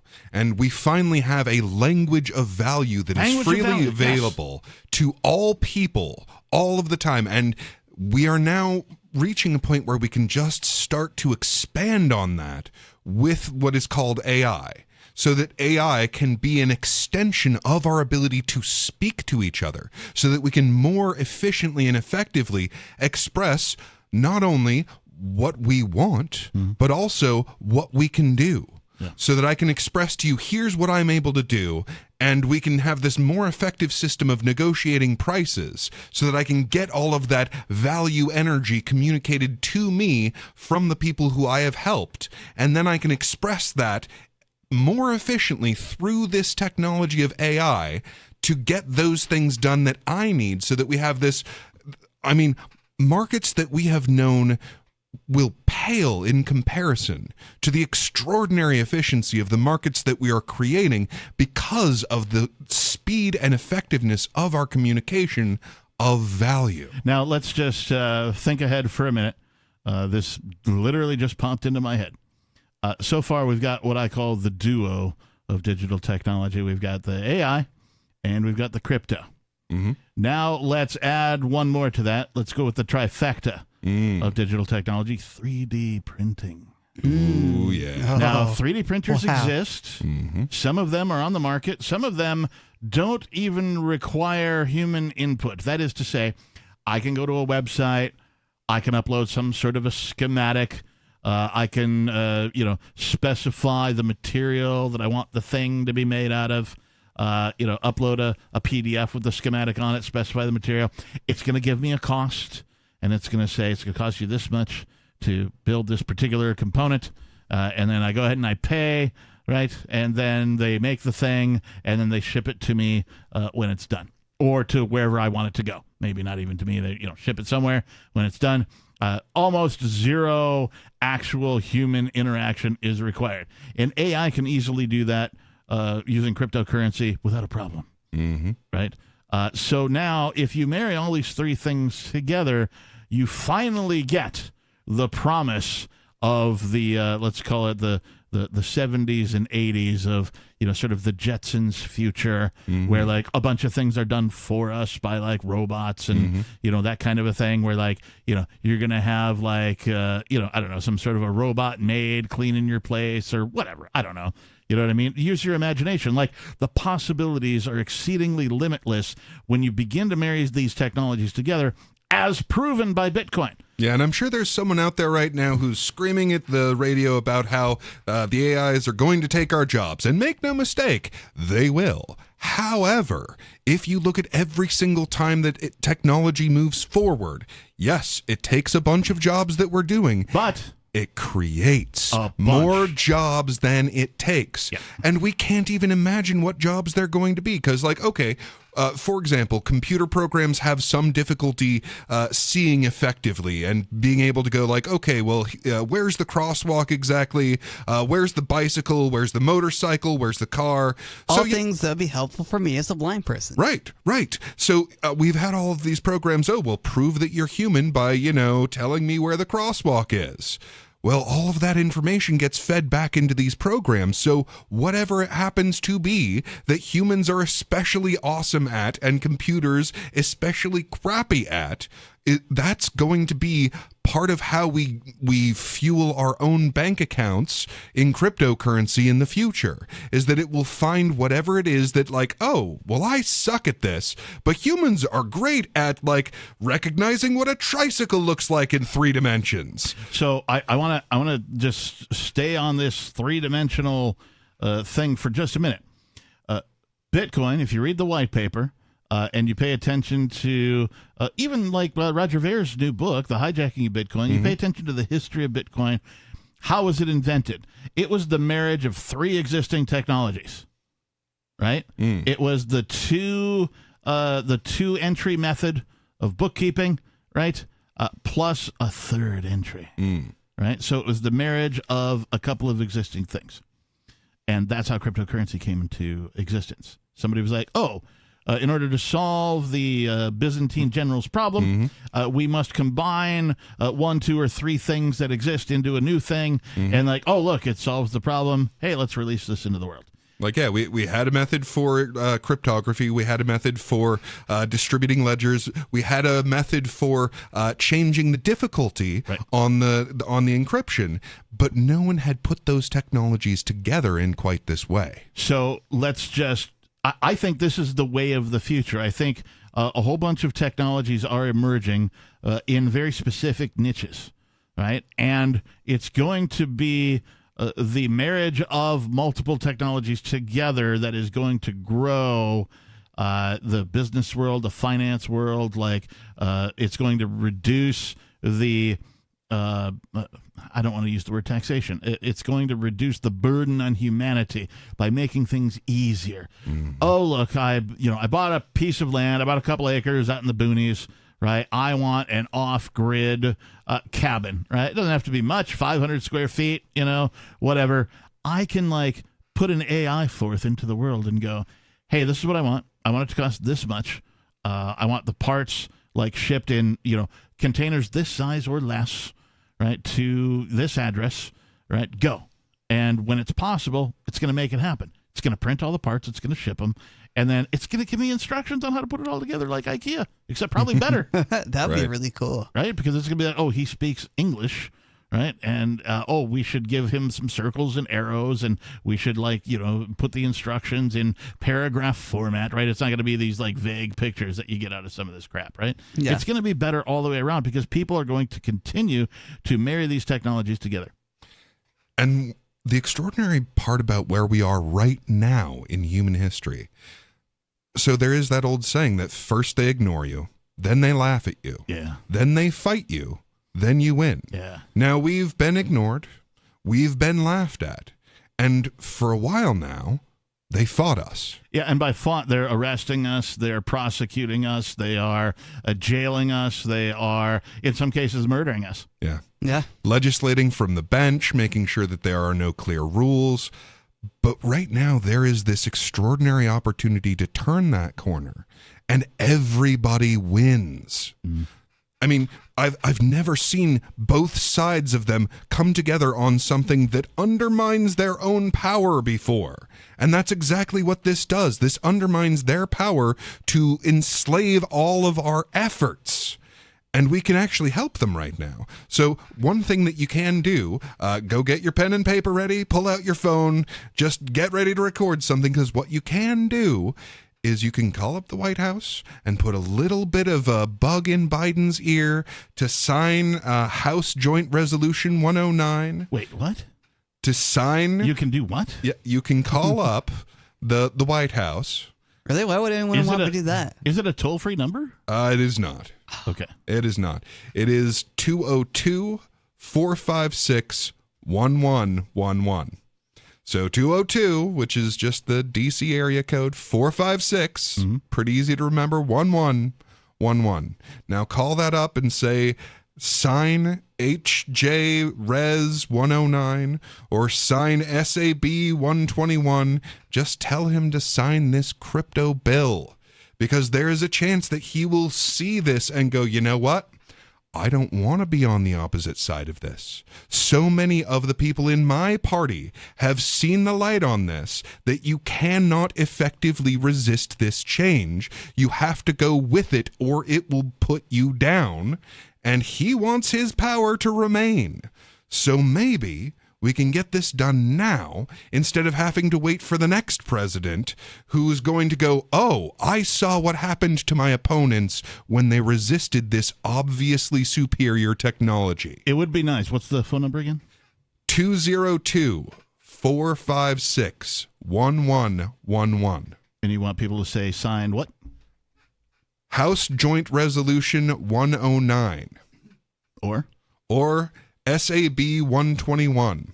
Or just say sign that crypto bill. I like this. I never like to talk well about any president, but Riley brought this in today. Biden announces cannabis rescheduling proposal, downgrading criminal penalties for marijuana. The short story here is, oh yes, Riley has brought some. I brought a visual just in case. Visual aids. No, not that kind of aids. The short story here is they're moving to reclassify cannabis from Schedule 1 to Schedule 3. Now, there are some good things about this and some bad things. Yeah, the about bad this. things are it's still classified as Schedule 3. Right, illegal. and the government can regulate it just as much. Right. And make it more, maybe they could demand that instead of dispensaries being tied to, free market ideas, they're now tied to the state. And now the state can regulate them as though they're a pharmacy. But at least it brings us a step closer to reality. Because as a Schedule 1 thing, it says there is no medical use for this, when there is literally almost every medical use for this. I agree with you, Peakless. But here's where I would disagree. I do not think the government or the so-called government gang has a right to tell me what I can and can't grow. I think I have the right to fundamentally grow cannabis. I think whoever wants to grow tobacco should be able to grow tobacco. I'm not a fan of tobacco. I don't like the smell of it. But people should have the right to grow tobacco in their yards. I completely agree. But people...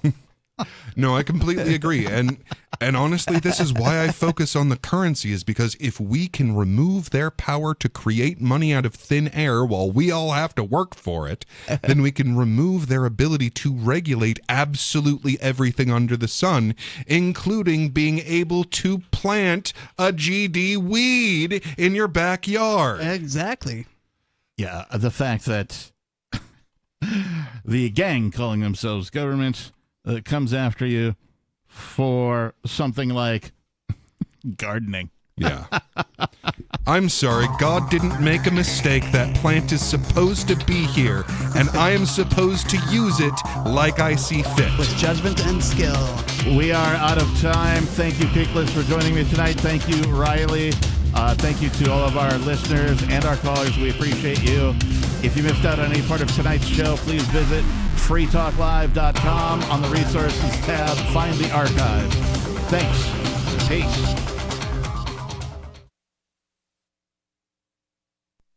On Free Talk Live, we're bringing people to the ideas of liberty every day. From wrestling superstars like Glenn Jacobs. You guys really are having an impact, I believe. Like I said, a lot of where I am now is due to listening to Free Talk Live. You changed my mind on some very important issues years ago. To random people tuning in on the radio. I was kind of stuck in the left-right paradigm. I heard your show by chance on a Saturday night. From there, I went on, joined the Free State Project, and become an amplifier. So